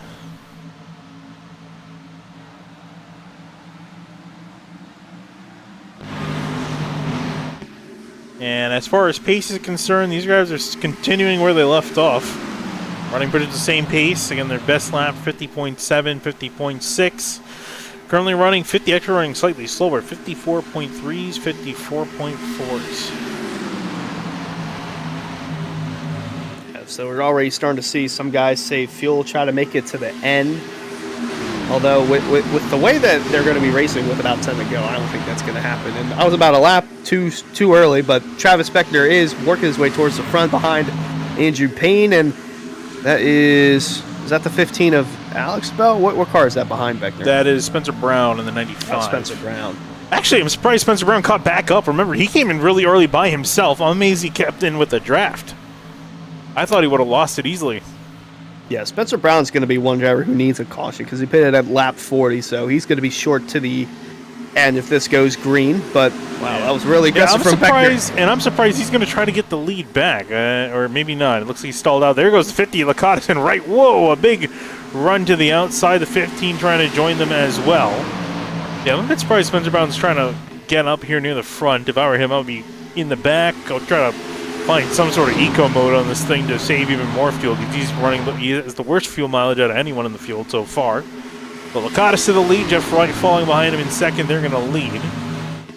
Well, he's going to have no one to draft off of now, but it is going to be tough trying to save fuel. He was on his own for quite some time. By his lonesome. Not going to help that he's going to be leading.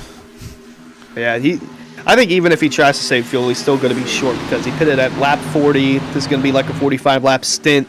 Assuming when he came off pit road for the first couple of laps, he didn't have anyone to draft with because, again, he was on his own. So really going to be in a dire situation here, needing a caution or someone like that is Ryan Nowicki heading to the front. And if he could draft off him, that's going to be helpful, but I don't think it'll be enough to help him save to the finish. Oh, is Nowicki trying to break away? Amazed we can. Oh, did we want to see a wreck back there? I saw a bunch of people. Whoa. No, I think just some guys are tired of waiting back here and want to get the adrenaline flowing. Oh, no, there was a little something here. It was around the 88 of Justin Anasogak. When he was just a big checkup. Oh, yeah, there you see there up ahead. The 70 went into the wall. Actually, I think it started with Cedric Hunter that had an issue. Up there. Whoa. Managed to save really it. Odd. That's why everything's scattered. And, well, it's kicked off everything up to the front. Here they go. That's all it took. Yeah, just some good old side-by-side action now with, I believe those are teammates, Jake Nichols, and that is Philip Roner in the 11. Yes, they are teammates, and just like that, they've two-car tangoed their way to the front. Tired of waiting around. Off they will go. There goes the 95 of Spencer Brown with a block, trying to push the Nichols car up to the top. Roner going to follow on through. Pushing to the lead. There is Andrew Pena as well in behind, so they're going to slot themselves in. Justin Munsell in the 6, trying to make some forward progress. He's got Cedric Hunter, who's the driver almost wrecked around, as well as Justin Anasogak, and off they go forward. Shane Terrian, we've seen him. He's been very quiet in this race, the number 9 machine. Now here he's sticking his nose near the front.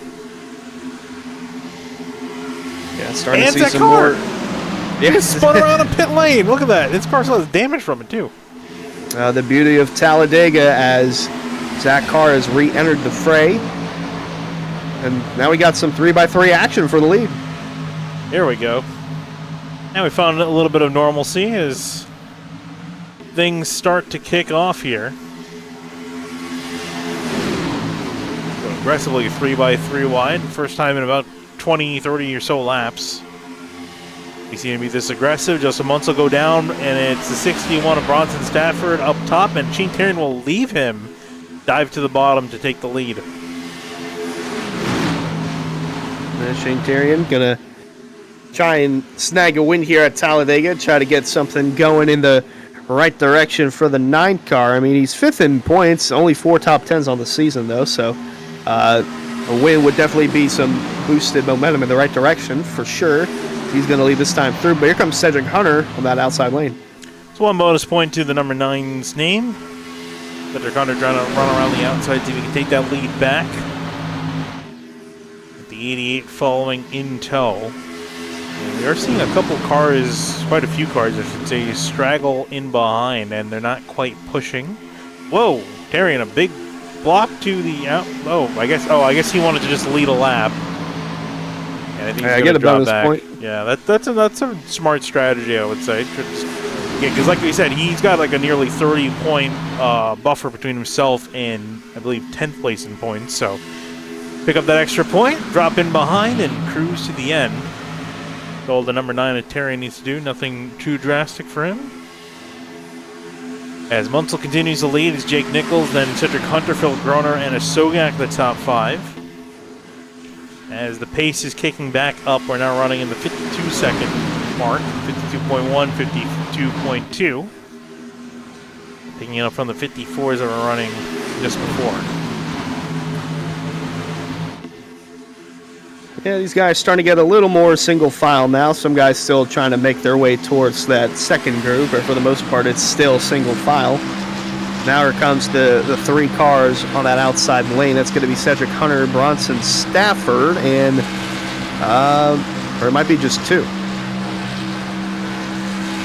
Looks like Cedric Hunter is going to dive down. Bronson Stafford, I think, is going to be left out there. It looks like Munsell's actually letting him into the line. I'm surprised. Look at him being nice. Nice guy letting him jump in line. I guess for him, he's looking up. It's more chance I got to save some fuel money if I have to.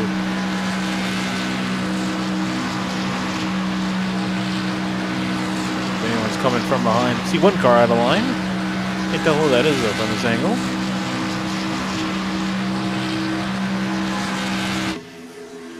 Oh, it's Casey Lakatos. Being pushed by 87 of Blaze McKinney, we have not mentioned all night long. Yeah, Blaze McKinney let one slip away at the last second at Talladega earlier this week on Monday on the Cup side of things, so I'm pretty sure he wants to avoid that this time around on the Pro Series as some more guys getting Comfortable in that second lane, the express lane to the front. Andrew Payne looking to lead a lap here in the 77 with Jeff Ryan, the 48. I haven't talked about him too much this second half, but he's back in the front, and now he's going to try and lead for himself. Looked like Jeff Ryan was going to cut down in front of Cedric Hunter. That would have caused a wreck. But 77 to Payne will take the lead. Jeff Wright falling behind in the outside lane. There's Alex Bell, Casey Lakatos, and another car. I think that's Garrett Grant in the number 5, and Hunter, if I'm mistaken, is your pick to win. There he is trying to make some noise near the end. Yeah, Garrett Grant's starting to throw his hat into the mix here. He needs a win to get into the playoffs. He entered tonight right around 22nd in points, so a win would put him inside the top 20 and definitely lock him in with the win. So the 7 of Skyle, he's been the pole sitter. I think he's only led a couple laps maybe this race. I'm not sure if he's actually led any, but yeah, he's still trying to make some headway to the front. Trying to make some headway to the front here as the laps wind down. Want to mention partner Elite Entertainment. Add some life to the party this fall with Elite Entertainment. Located in Boiling Springs, South Carolina, Elite Entertainment provides high-quality band production, entertain at any location, including karaoke, single, which is music bingo, and more. Visit linktree.ee/Elite Entertainment LLC for all contact info. I also want to thank the High Banks podcast, just two blue-collar guys, Nick and Alex, talking about NASCAR and more. Listen to episode 205 with Brad Slaughter and episode 207 with Jacob Bell, available on Spotify. I'm sure quite a few drivers have been kicking up the Spotify playlist as they've been kind of just hanging out for quite a while, mostly single file, but we are now approaching 25 laps to go. We are getting to the end of this thing. Now you really got to start thinking of your move to the end, because effectively, you know, for pretty much every driver in the field, you made your final pit stop, and now it's just a matter of executing. We've got 36 cars in this lead pack. We lost 2, so you got to pick your time. When are you going to go? Are you good on fuel? Hopefully you've planned this and made sure you're good on fuel. Ryan Nowicki feels like he's good on fuel. He's going by himself to the front. And we slow down again. We're actually slowed down to 54.9s. Yeah, that's interesting, trying to make it through to the end. I don't even think they got that slow on the first time around, so these guys are really trying to make sure they get it to the end. But the 74 in the wiki, like I mentioned, he's just trying to get the best result possible. Right in the back. There's the caution, lap 61, the first caution of the night. Oh man, I really want to see how this ended up with the them going slow, but the time is gone. Travis Beckner looks like he was the car that sent around damage to the rear of that machine. Let's see what happened to the 27 car. I have a feeling there's a stack up here, and behind the 50, who Ed Robertson got to the back of him, then Bryce Senizak, and then back in Ed Robertson, and around he went.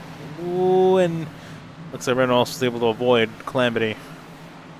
Yeah, just a couple of cars, but Senizak being in the middle of that definitely did not want that to happen.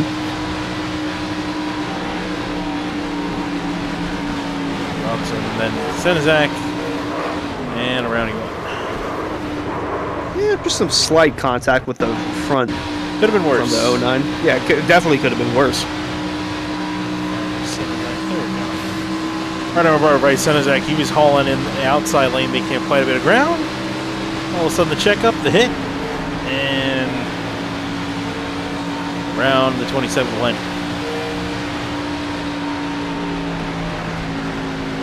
All right, well, that puts the fuel strategy mode to bed. I kind of like them running 55-second laps. It's just interesting to see people just get to the front and then leave leave the main pack. As people are coming to pit road, this is actually a bit surprising. They must have been really short. Yeah, well, I guess they maybe wanted to top off in case we get a green white checker. That could be it as well. Absolutely. You don't want to cut it close to the end and then have an overtime scenario happen, let alone 2 or 3 overtimes, or technically 4. We could have a yellow with 6 to go, and that would make it an unofficial green white checker attempt, and then they could do some tomfoolery where we get all 3. Whoa, spin! Ryan Nowicki. Not sure if he came across someone's nose or if someone was trying to get into their pit box, but the 74 went for a tumble in the infield. We've seen a lot of contact on pit road. It's been a more violent place than the racetrack. Oh, he got squeezed between Sogak. Oh, and it was really very slight to hit him around, and then Zach Nichols was a innocent bystander and all of that. just a gaggle of cars there. And I'm not sure if, well, Travis Spector overslid his pit box, but I'm not sure if Rafe Slate knew where his pit box was, just because of the amount of cars that were there. I mean, look, he was still about 4 or 5 pit boxes away when he made that sharp turn to the 74. And Zach Nichols still in pit lane. I think just trying to buff out the repairs, make sure that car is good to go. But Justin Munsell will lead the race ahead of Jake Nichols.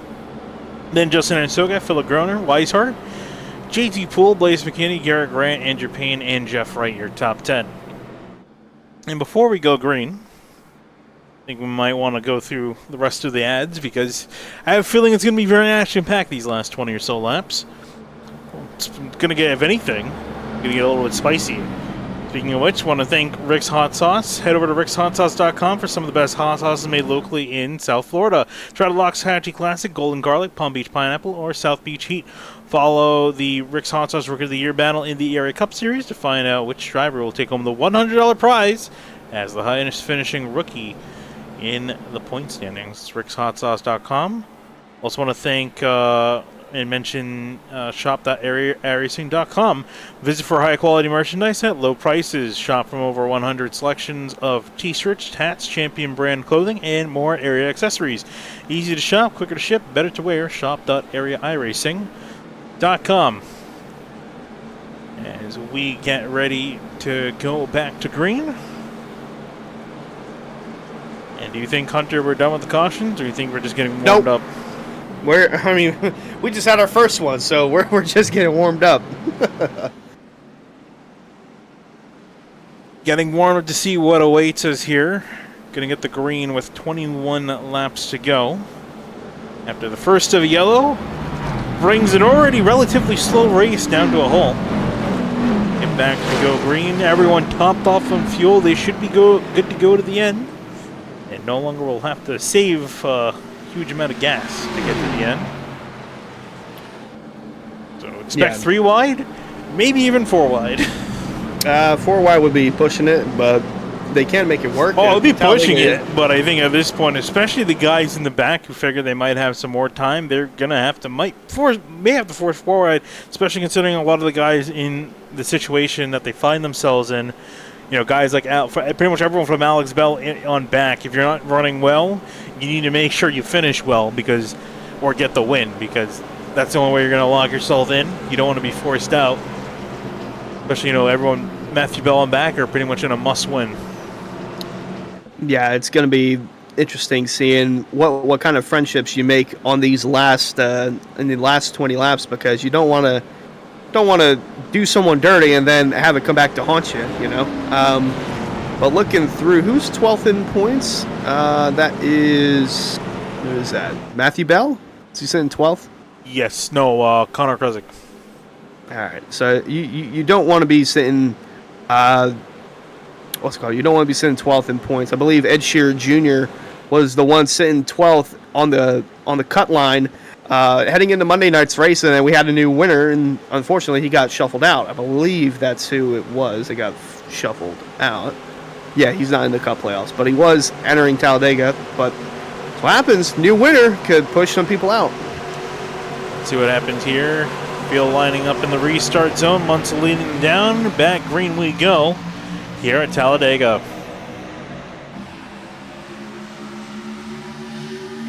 And Sogak, immediately going to go to the outside lane to leave the 6 of Munsell, getting a shove from Jake Nichols in behind.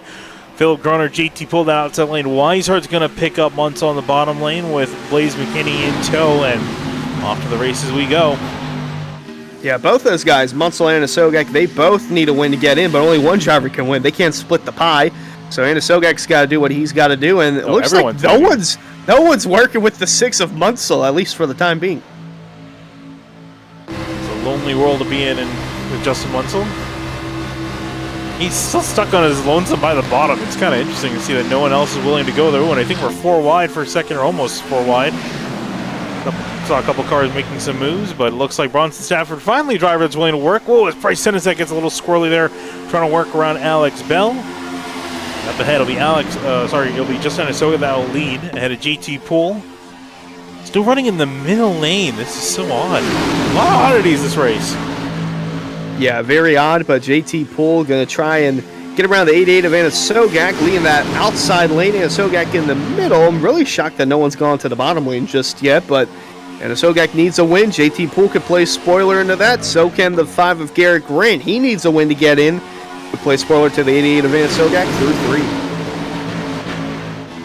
There goes Blaze McKinney finally diving to the bottom. Was waiting for someone to do it because someone had to pop out of line to take advantage of it. And you can see him already immediately using the side draft and the draft from the 6 in behind. And they're going to try to go to the front here to take the lead away from the 88 Anasoya. Does he come down to block the run? He will not. And it looks like it'll still be the 80 and the 26 that are fighting for it. Then Blaze McKinney coming here on the bottom, all nose to tail across 3 rows. Yeah, a lot of 3x3 action, and Blaze McKinney leading at the front of it. Doesn't want to let Monday night affect him too much. Let the one that got away. He gets a little shove there from the 6th. 88 still pushing his nose out with the 73, who now ducks down to the bottom. So Jake Nichols and Philip Groner are going to lead the middle lanes through 3 and 4 as 88 steering clear. Outside lane losing momentum with JT Poole, Garrett Grant, Jeff Wright. Looks like they're starting to run out of steam. Here comes the 73 and the 11 in the middle, starting to catch back up. Work their way through the tri-oval. 18 laps to go at the line. And still 3x3. A little squirrely there. The 88 and the 87 of Blaze McKinney. I wanted to say 27 because it's still the Menard scheme, but still giving pressure to the bumper of Anna Sogak. Nice run from the 73 through the middle. And that outside lane, JT Poole starting to navigate their way back towards the front. You see they're door-to-door for the lead, the top 3, and for the other 7 or 8 rows behind. See Blaze McKinney pushing hard in turn 3 to push the 88 ahead, and the 80 will actually leave him. Join the middle lane. Here comes Munsell now on in behind with the bumper. Give a shove to the 87 to push him up ahead. So Anasogak now leading the middle lane. And looks like Nichols wanted to go to the top for a second, backed out of it. It's in the back, the 16. And that is Tom Bourne. I haven't mentioned Tom Bourne all race long. He's jumping to the bottom, trying to make some moves near the front.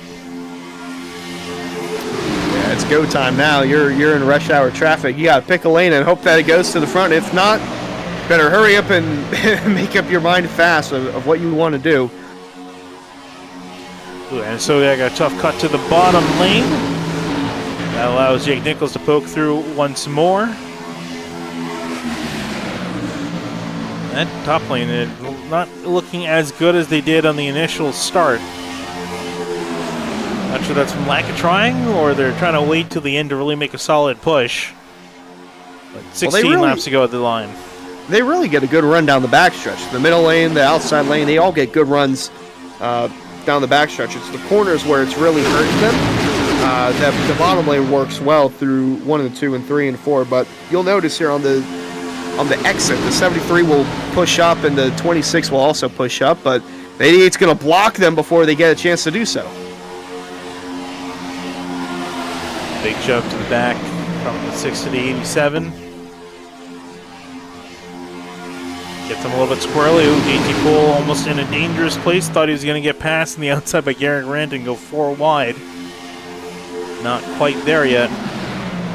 They were checking up big time there as the 73 is going to try to get alongside 88 of the Anasogak machine, his quarter panel, but it's still going to be Anasogak at the line, but keep note of the 73 and the 11 teammates working together. Oh, in behind, I see it 4 wide up there. There's Brody Falker in the middle of all that.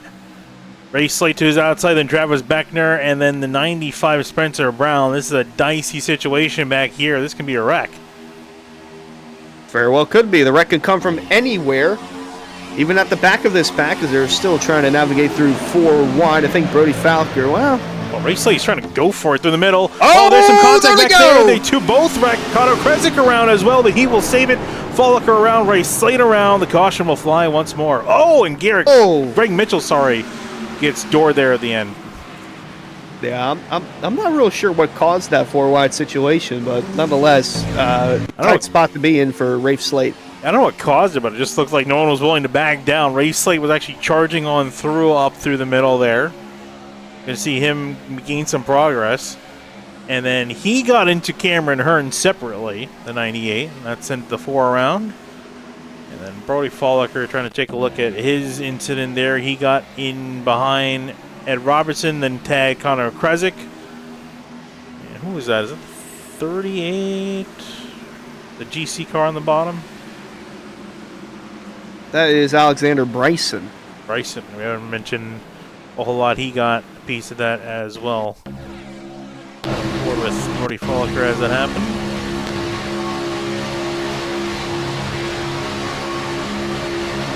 See their tight quarters. Get a tap from tag 14. Yeah, that's not what the 42 needed. He needed a win to get in, and then that secondary hit on the 2 of Greg Mitchell definitely didn't help at all. So he's going to have some damage, and it's going to be impossible for him. Well, there's definitely still a chance, but it's not going to help much with the damage. Right aboard Bryce Senezak, his point of view, he narrowly got through this. See him just jumping on the brakes, hoping that Slate stayed up there, kept it slow, woed it way down. Ooh, just got past 42 as he came up the track. Yeah, Senezak doing everything he can to navigate his way through that wreck and still get in with a win tonight, potentially. I think that's what he's going to be hoping for. Here's another look at the wreck here entering the turn. Basically just tagged in the wall and around he went.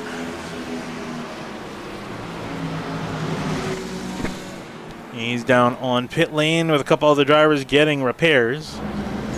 But as they come back out to the racetrack, it's Blaze McKinney in the lead, and Soget, Munsell, Nichols, and Poole.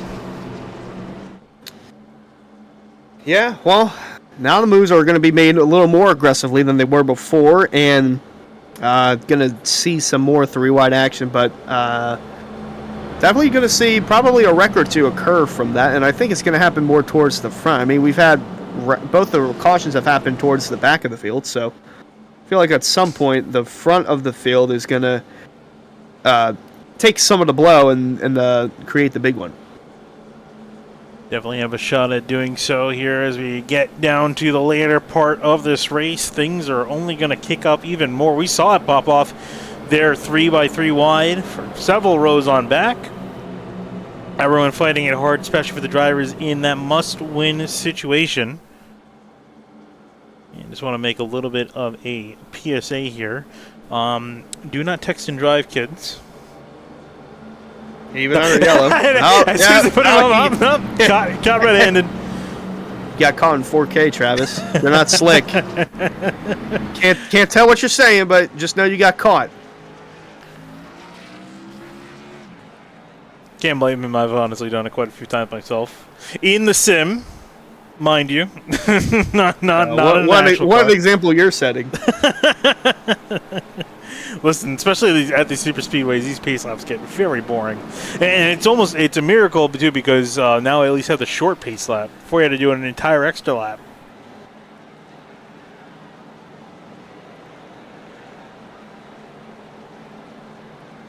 Field lines up, speaking of which, to double up. Got one more lap to pace.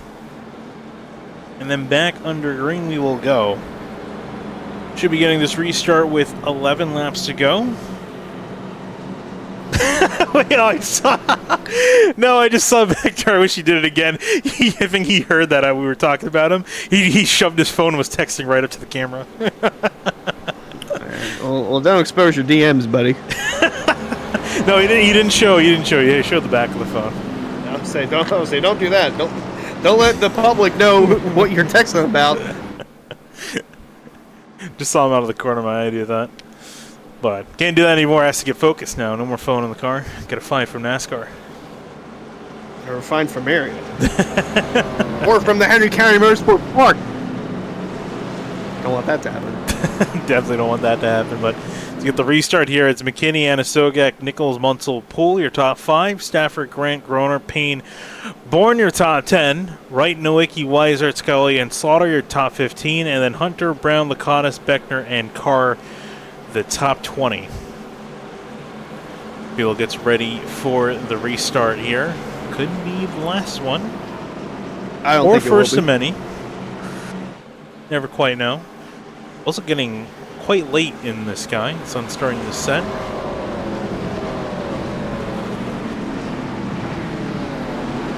Just 14, I think, what was that, 4 o'clock? I don't know why Kyle made this a military time. That is indeed, that's 4:16. I should know military time as a first responder, but I still mess it up. Oh, great googly moogly. Hey, I got it right. It just took me an extra second to think about it.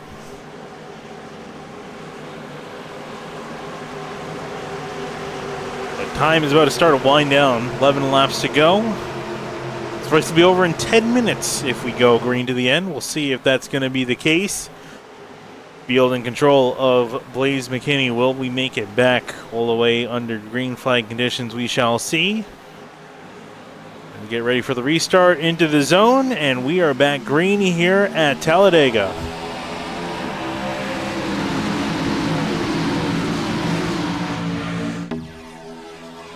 So restart for the 87 up on top. Justin Munsell trying to make it happen on the bottom. We saw everyone ditch him on the previous restart we had. And now looks like that's not going to be as much of the case. JT Poole coming to the back of the 6, trying to help him push forward, as well as Philip Groner in behind them. McKinney still in that outside lane, starting to get the third lane rolling with the 5 of Garrett Grant, who needs a win to get into the playoffs. Same with the 88 of Anna Sogak. He's going to try and look to the outside. He'll have a run, but here comes Munsell, also needing a win to get into the playoffs. A lot of guys that are in these must-win scenarios up towards the front.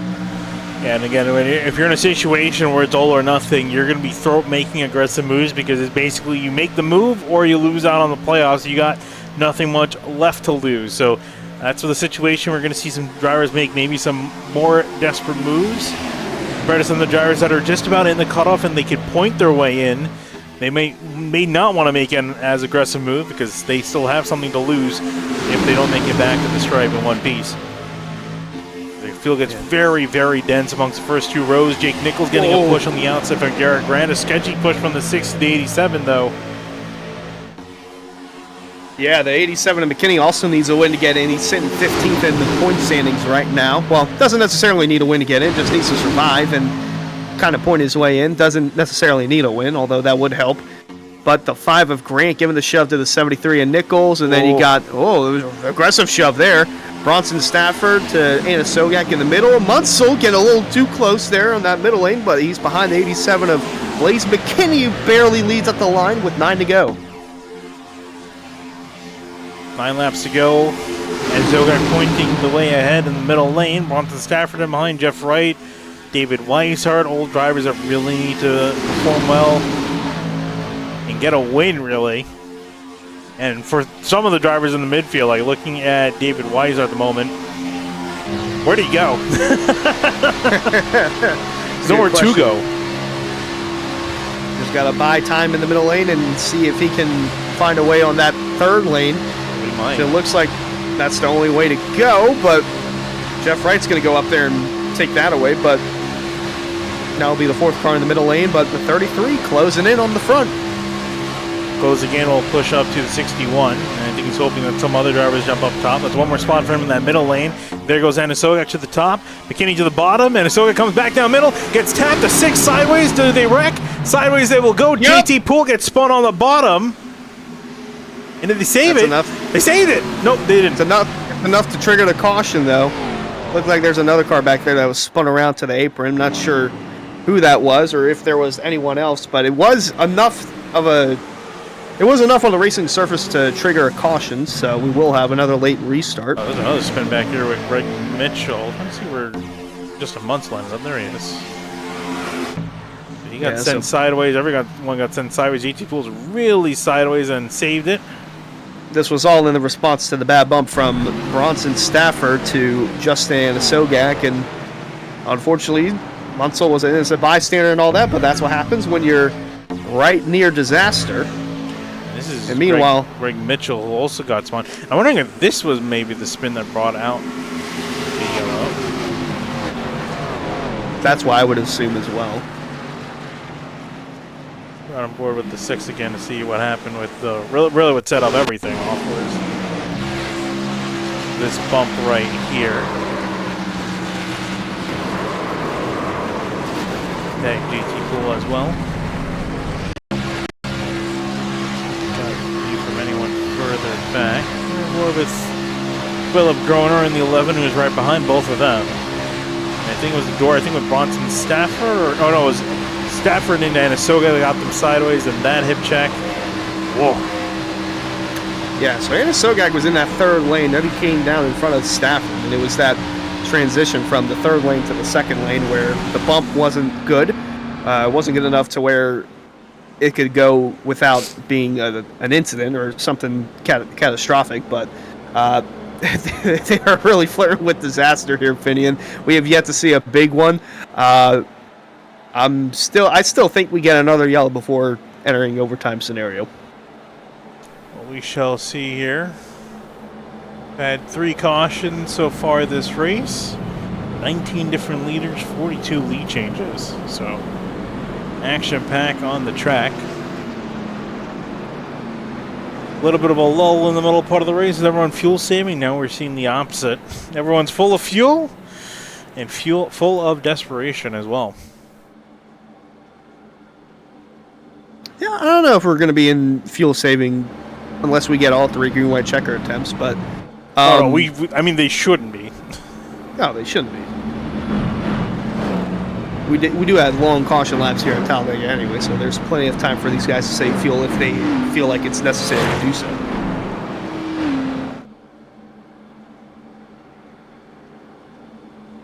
Now, do you think this will be the last caution? Do you think we're gonna have to use up some green, white checkers? Because after this point, another caution comes out, it's gonna be green, white checkered.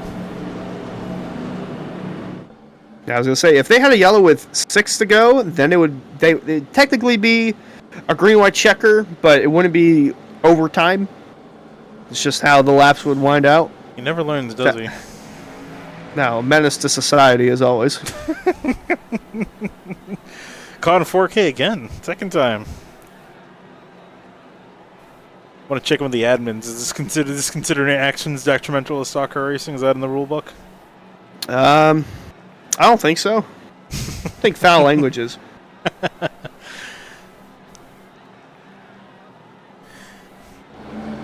Travis Beckner, he's back in 21st. A little bit of damage to that car as well. Has a ways to go to the front, but I don't think he's in a situation where he has concern. He definitely does not, leading with 3 wins to his name this season. And he's taking a look at some of the other drivers. Greg Mitchell, he's on that cutoff, but I think he actually might be out of it at the moment. He's back in 34th after getting sideways after that spin. Connor Kresik, we saw he was involved in an earlier wreck, but I think he's gotten most of that damage repaired. But he's back in 25th.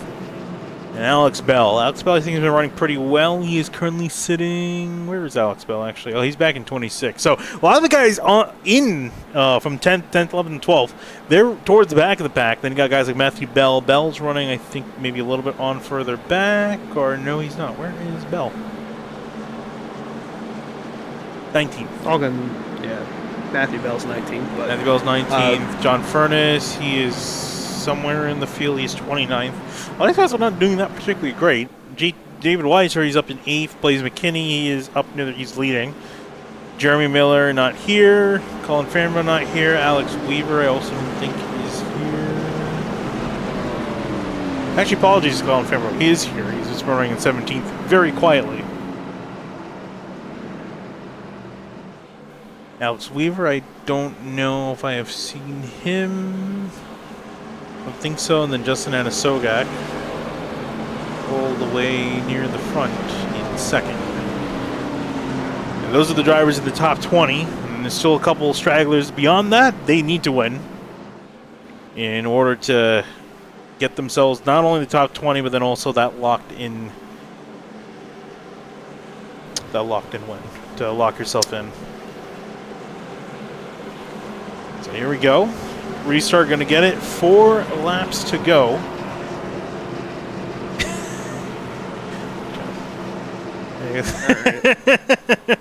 He's waving to the camera. That dude just loves the spotlight. Oh, he's watching. What. Oh, he just showed the camera. He's watching the stream on his phone.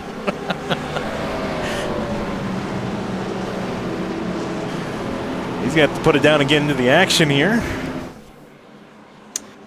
Don't want to cause the big one by being on your phone.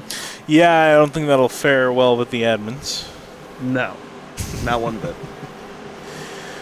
Pace car is going to make the left turn on a pit lane. Kenny leading him on down. See if anyone makes some crazy moves on the restart. The restarts have been intense. With the moves that the drivers have been making, because I know this is one of the best times to move around some traffic and get some passing done. We'll see what they'll do in the restart zone, and off and away we're back green at Talladega with a decent start for the 87. But some disconnect on the bottom. The 73 is connected with the 88 up on top. That might be good for them. And the Sogak and the good push from the 73 and Nichols, the 11 of Philip Groner, teammates working together alongside the David Weishart machine, who needs a strong run, possibly a win to get in. Munsell needs a win to get in. He's outside the top 20 in points. He's starting to get that third lane rolling. Not sure if he's going to have any help. He's going to tuck back in line, but it's still a drag race between the 88 and the 87 in the turn 3. Trying to get something working there, but didn't have enough help. 16 and the 70 getting hooked up on the top side. That's Tom Bourne and Cedric Hunter, but no forward progress. It looks like they're not getting enough cars up there. JT Poole having a bit of a look up there. There's David Weishart. We talked about him. He was stuck in traffic. He's trying to get up there. I think saw the 26 and the 7 trying to move, and I think they're going to get hooked up and try to go forward here. Yeah, it's go time. He can't sit back and wait, so he's going to try and do everything he can, Weishart is, to get in the best position possible to win this race, possibly. The 87, 88, though, still leading, but that 33 is coming on that third lane. See, 3 laps to go. And a hard charge from the 33 on the outside. Trying to get up there. The 88 and a Sogak. We've been seeing really both the 88 and the 87 willing to move lanes to block. Will they do so when Weishart gets there? Though he's stalling just a little bit on that top side. They're not quite getting the push they need to. And they're running out of time. The 77 out of line. Back around with the 14 of Connor Okrezik. Huge wreck. Nowicki up and over. Oh, Nowicki took flight, and we're going to have overtime, Finian. Oh, boy.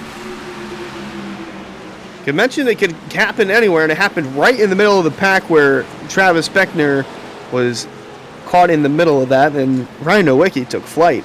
I saw Travis Beckner. He's just confused at what happened, and look at the damage on his car. Not a happy camper with the way that played out. Let's take a look at what on earth happened here. I started with him off the nose of the 70, then the 14, and then the 74 getting popped over. I think that was with Shane Terrian getting in, and Shane Terrian, he needed to have a decent finish. He got a huge amount of damage from that wreck. My gosh, that 74 just...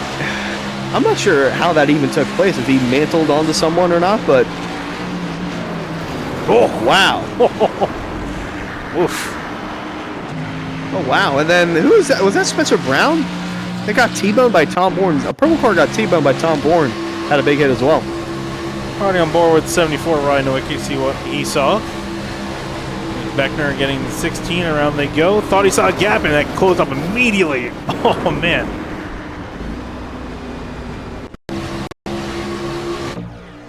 Right, and let's see who else was involved in that. No, not Cameron Hearn. Tom Bourne in the 16 in the middle of it. And 14 of Krezek went for a wild ride. I think Bryce Senizak mostly made it through that. Yeah, that was Spencer Brown, the 95 that came across the 16 of Tom Bourne. Let's see. Get a better look at that. He got doored by the 14, thought it was the end of it. And then, oh, right there. Contact with Tom Bourne. At the end of pit road. Oh, and then got hit by, was that Nowicki again for good measure? Let's see if we can take a look and see Bryce Senizak's on board with that. If he was able to make it through. I think he mostly got through. I think he got a couple scrapes and bruises.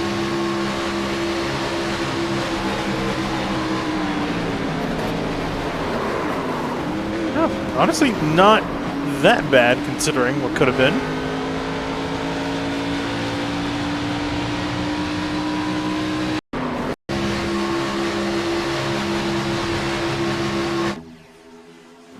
look at it for good measure. Big one here at Talladega.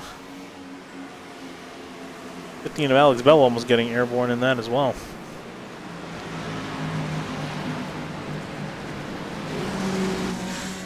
And with that, back under caution once more, into overtime territory we will go. Blaze McKinney is ahead with Justin Anasogak, Jeff Roy, Jake Nichols, Philip Groner.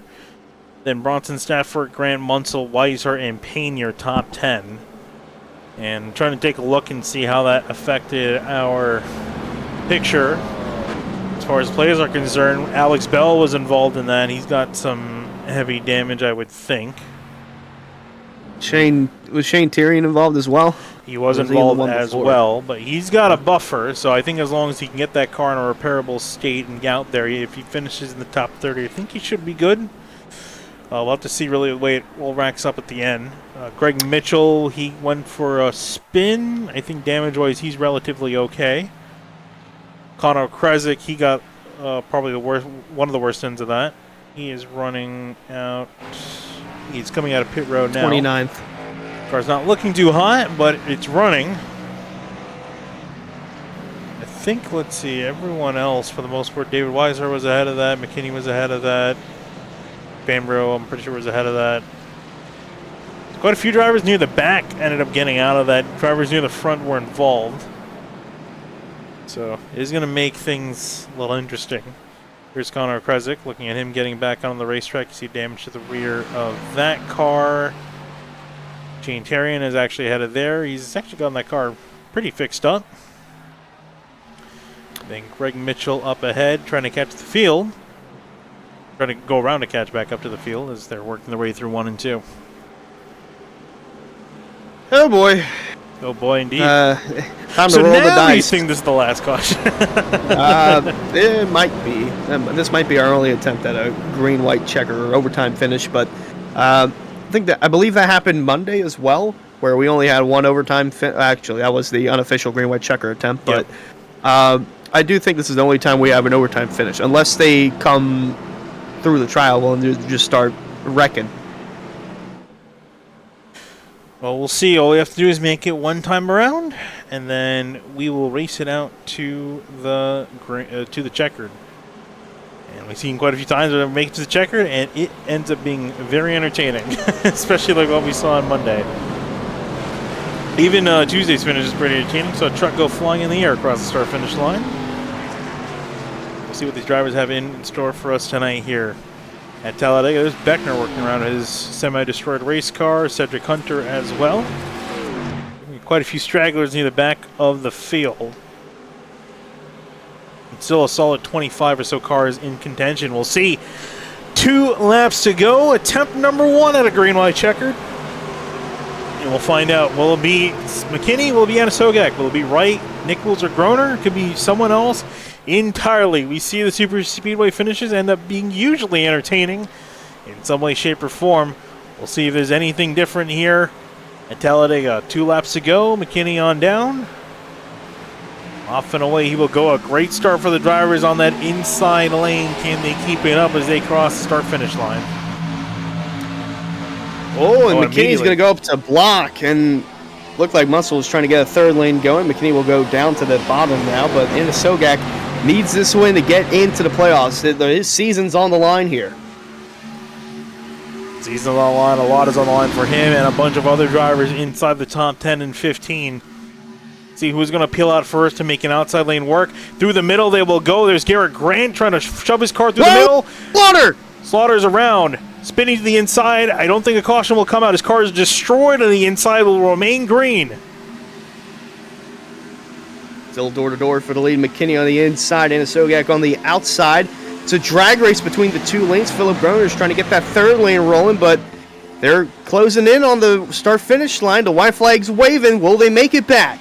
There we go. White flag in the air. 1 lap to go. We are making it back to the stripe. Let's see how they finish it out. The 87 and the 88 in the middle. Up on top. Here comes the 5 of Garrett Grant. It's the 33 of Weiser pushing him on through, but he needs to win himself. Just trying to get to the lead here. We'll see, can they do so? Onto the back straightaway. McKinney racing on the bottom. Anasogak trying to get the run through the middle. Here comes Garrett Grant on that outside. 3 wide for the lead. 3 wide for the win. The 5 again, the strong run on the outside. 88 strong run in the middle as well. That's David Weishart pushing the 5. It's a 3x3 drag race. There goes 87. McKinney spinning to the inside. He's going to try and save it. Here they come off turn 4 for the final time. Garrett Grant, David Weishart trying to get it going on the outside lane. Anna Sogak with Jake Nichols. Here comes Weishart making it 3 wide in the middle. It's going to be a drag race to the line. And Justin Anna Sogak gets it done at the last second, just by a nose over the 5. And they just start crashing into turn 1. But Justin Anna Sogak needed that win to lock himself into the playoffs. Celebratory side draft there from the 73 of Jake Nichols. How about that? Held on to it, fought for it hard, nearly 4 wide at the line. And the 88 Anna Sogak was the one there first. How about that? And how about this? It was the same margin of victory as we had it on Monday. 28 1/1000ths of a second separating victory and defeat between Anna Sogak and Garrett Grant. Solid run there. Grant in second place, Weishart in third, Nichols Munsell your top 5, and we'll rack up the order and see, as far as playoffs are concerned, who's going to make it on through. As I'm sure Anna Sogak is just trying to wrap it all, just to take it all in. After a chaotic last lap, fairly a lot more civilized than I thought it was going to be. We saw McKinney get involved in a incident. Brad Slaughter getting dumped on the back straightaway, ended up getting taken out. And then a run to the line. That car giving a congratulatory bump. Well, yeah, Blaze, we got to look at the points and where everything shakes out. But one thing we do know, Anna Sogak's locked in. He was 20th in points heading into tonight. Got the win, so he's automatically locked in. But Blaze McKinney, he finished 20th. So depending on where the point standings shake out, he might be on the outside looking in. Had he not wrecked, he might have been in on points alone. But David Weishart's going to put himself in a good spot. He's third. Well, started third, finished third. He was, I believe, 15th heading in. He was tied with Blaze McKinney, actually. So could be the difference between making the playoffs and not making it, depending on where everything shakes out for the 87 and the 33. Yeah, and then one thing you definitely have to take a look is the run to the line there at the end. So close between all these drivers, and a fantastic run. Take a look at your replay there to see how this ended up. So this is the run for these drivers to the end. See Garrett Grant getting pushed. David Weishart there shoved as well. Saw his chance to make something happen and just wasn't enough. And then also with Jake Nichols there. I think the 33 was committed and the shove to the 5 was just a little bit too soon. But man, oh man, the 88 of Anna Sogak pulled one through. Courtesy of Jake Nichols giving him the shove to the win. Almost 4 wide at the stripe, and Garrett Grant 28 1/1000ths of a second away from locking himself into the playoffs. Just want to try to see if we can... Oh, a little too faster. It's hard to try to time this right. There we go. I think that's the best shot we're going to get. And then taking a look here at the line, there's your margin of victory there. And even closer and behind for second and third place coming flying across. But man, oh man, what a run there to the line. Taking a look here at your race results. Justin Ansoga taking the win, 28,000 of a second over Garrett Grant, then Weishart, Nichols, Munsell, Philip Kroner, Jeff Wright, Payne, Stafford, and James Kelly rounding out your top 10. And then JT Poole coming home in 11th, Matthew Bell 12th, Colin Fambrough 13th, Zach Nichols 14th, Shane Abbey 15th, Cameron Hearn, Zach Carr, Casey Lakatos, Greg Mitchell, and Blaze McKinney round out the top 20. And moving on back further behind them, drivers that ran into some more issues more towards the end. Matt Kemp, Shane Terry, he had his car ruined, but I think he should be moving on with the points gap he had. Bryce Senizak is in a little bit more of an iffy situation. Got Connor Kresick as well in a iffy situation. Bryson, Furness, Deweese, Travis Beckner, Cedric Hunter, and Joey Chapman in your top 30.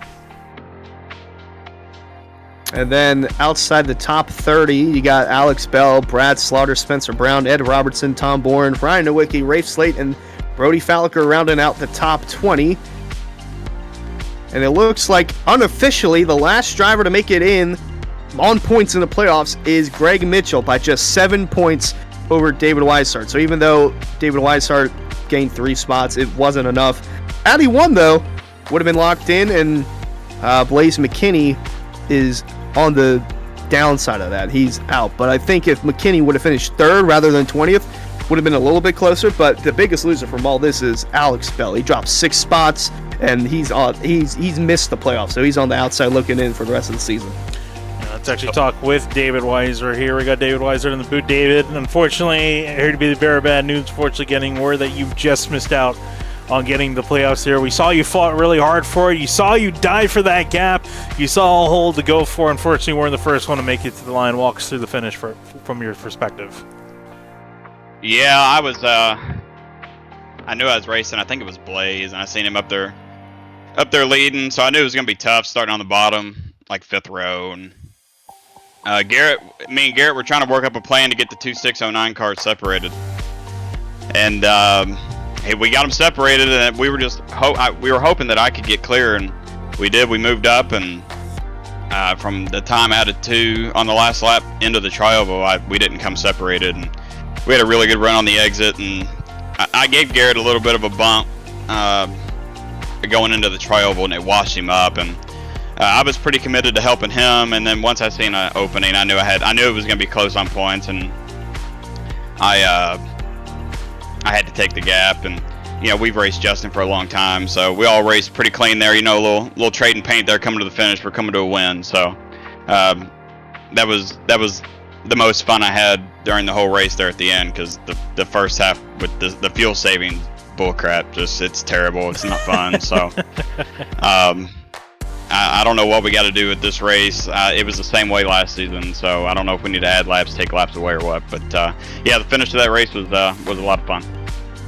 All right, well, David, solid finish for you, and looking forward to the rest of the season. Of course, now on the silver lining, you don't have to worry about getting points. So is it just going to be all about going for wins from here on out? I'm gonna do my best. I'm gonna keep on doing what I've tried to be doing. I missing the playoffs I kind of did it to myself. I had a bad week 2 weeks ago. I can't remember where we were at, and Rockingham, I think, yep. and screwed the pooch there on the first lap, and then last week speeding on pit road twice and wrecking Ed on the entry. I did this to myself. So yeah, we're just gonna go out there and have fun the rest of the season. And congrats to Justin. He's lights out on these plate tracks. I think he's won a few of them now. So congrats to him. He's in the playoffs now, I think. So congrats to him and my teammate Garrett. All right, well, David, thanks for talking to us. Solid 3rd place finish for you. All right, thanks, guys. All right, moving on to our next finisher. We got Garrett Grant in the number 5 machine. Garrett, you kind of came out of there from nowhere towards the end of the race. You were very quiet for the first half of this race. A couple of spots where you kind of poked near the front, but nothing too crazy. But you really came flying through there at the end. Almost had the victory. You're just 28 thousandths of a second shy. Walk us through the finish from your point of view. Yeah, my teammate David there was pushing me hard on the 3rd lane. I don't know how both of us. We started on the bottom on that final restart there, and I forced it 3 wide middle, and I think I separated Jake and Phillip, which is what we wanted to do. And then David just happened to get through it with me, and we went out 3rd lane, and he was shoving me so hard. Like I thought we had it coming out of 4, and then coming in the trial, he pushed me just a little too hard and shoved me up to the 3rd lane, and he had to do what he had to do and got under me, and man, it was so close. It sucks to come up 1 spot short for the playoffs, but finally just happy to get a good finish, that's for sure. Yeah, and walk us through, the middle of the race, the whole, fuel saving that we saw there. You guys were nearly 3 seconds off the pace. Was the plan, to kind of work with it? How close was it looking for you guys before the string of cautions we had that brought everyone back down to pit road? Was it close, or were you guys just trying to make sure you got into that fuel margin and then step on the gas? Yeah, everybody was just sitting back there saving. I mean, it was like we were cruising on the highway. We were going like half throttle and stuff everywhere. And I mean, if you wanted to jump to the outside, you could go, but you're costing yourself fuel. But yeah, we were just sitting there saving, make sure we could hit our fuel number we needed to. But I was about 3 laps to the good at that point, so I think I was pretty much good to go. All right, well, Garrett, solid finish for you in 2nd place. Just shy of the win, but a great result. Let you get going. Thanks for talking to us. Yeah, thanks. I got to thank David and Chris Sports Cards for coming on.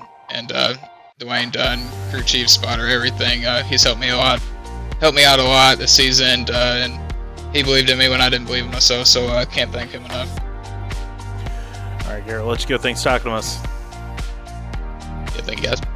And last but certainly not least is our race winner, Justin Anasogiak, in the number 88 machine. And Justin, another thing about it, I don't think we've ever actually talked in all the years we've known each other from watching your race and outsiders in here, and finally get a chance to talk to you. Yeah, it's been a while since we talked. I think Daytona last season, I think. Was it? I'm not sure. It could have been. It felt like it was longer than that. It's been so long. But a really solid finish for you, obviously getting the win, and more importantly, also locking yourself in. You're the final driver to lock yourself in to the playoffs, and just walk us through how that whole race went, because from our point of perspective, that 88 car was fast all race long. Well, first thing is first. I'd just like to thank the 609 guys, Jake, Philip, Zach. I know Jeremy wasn't here, else we would have helped him to get in, but he wasn't here. So they helped me get in, and I'm really fortunate to have those guys out there as teammates. And the second of all, hell yeah, we get to go playoff racing. Yeah, and I also wanted to talk about that too. You know, obviously you got the rest of the schedule lined up now that you've locked yourself in. Of course, the battle's only just begun. So, you know, looking at the rest of the calendar, where you kind of looking to maybe get, if not win number 2, some really solid finishes in your book. Yeah, and I think we go to Bristol next week. Yep. Is that right? Last season I ran really well there. I know I got wrecked twice in the top 5 both times in the same race. So hopefully we can have a real good run there next week and try to be in contention for the win. All right, well, Justin, really solid result there. Very entertaining finish. We'll let you go. Thanks for talking to us. Thank you. And with that, Hunter, that's me wrapping up interviews here from Talladega. What a race. What a finish. A little bit of everything. Got some fuel saving. Got some strategy. Actually, not really a lot of strategy, but a lot of wrecks and a lot of entertaining and a lot of hard racing there at the end. Yeah, there was a little bit of everything. We had fuel saving, we had a big one, we had a car take flight, we even had a photo finish. I mean, it was phenomenal. And we had a guy who needed a win to get into the playoffs, just like we did on Monday night. So very fantastic to see there, as we're going to be approaching the playoffs very shortly. It's going to start Monday at Bristol for the Cup Series, and Tuesday as well. And a week from now, we'll be sitting here looking at these guys going around the last great Coliseum at Bristol Motor Speedway. So it's going to be fun to see how the playoffs play out for the rest of the drivers involved. Yeah, we go from the high banks of Talladega down to the short track in Bristol, Tennessee, to see these guys take on the last great Coliseum. We'll see who'll end up and who'll get a start ahead as playoff season begins across all the area series. Thanks for watching here. My name is Fiona Kuna here with Hunter Sleppy, wrapping up coverage here from Talladega. Thank you for watching.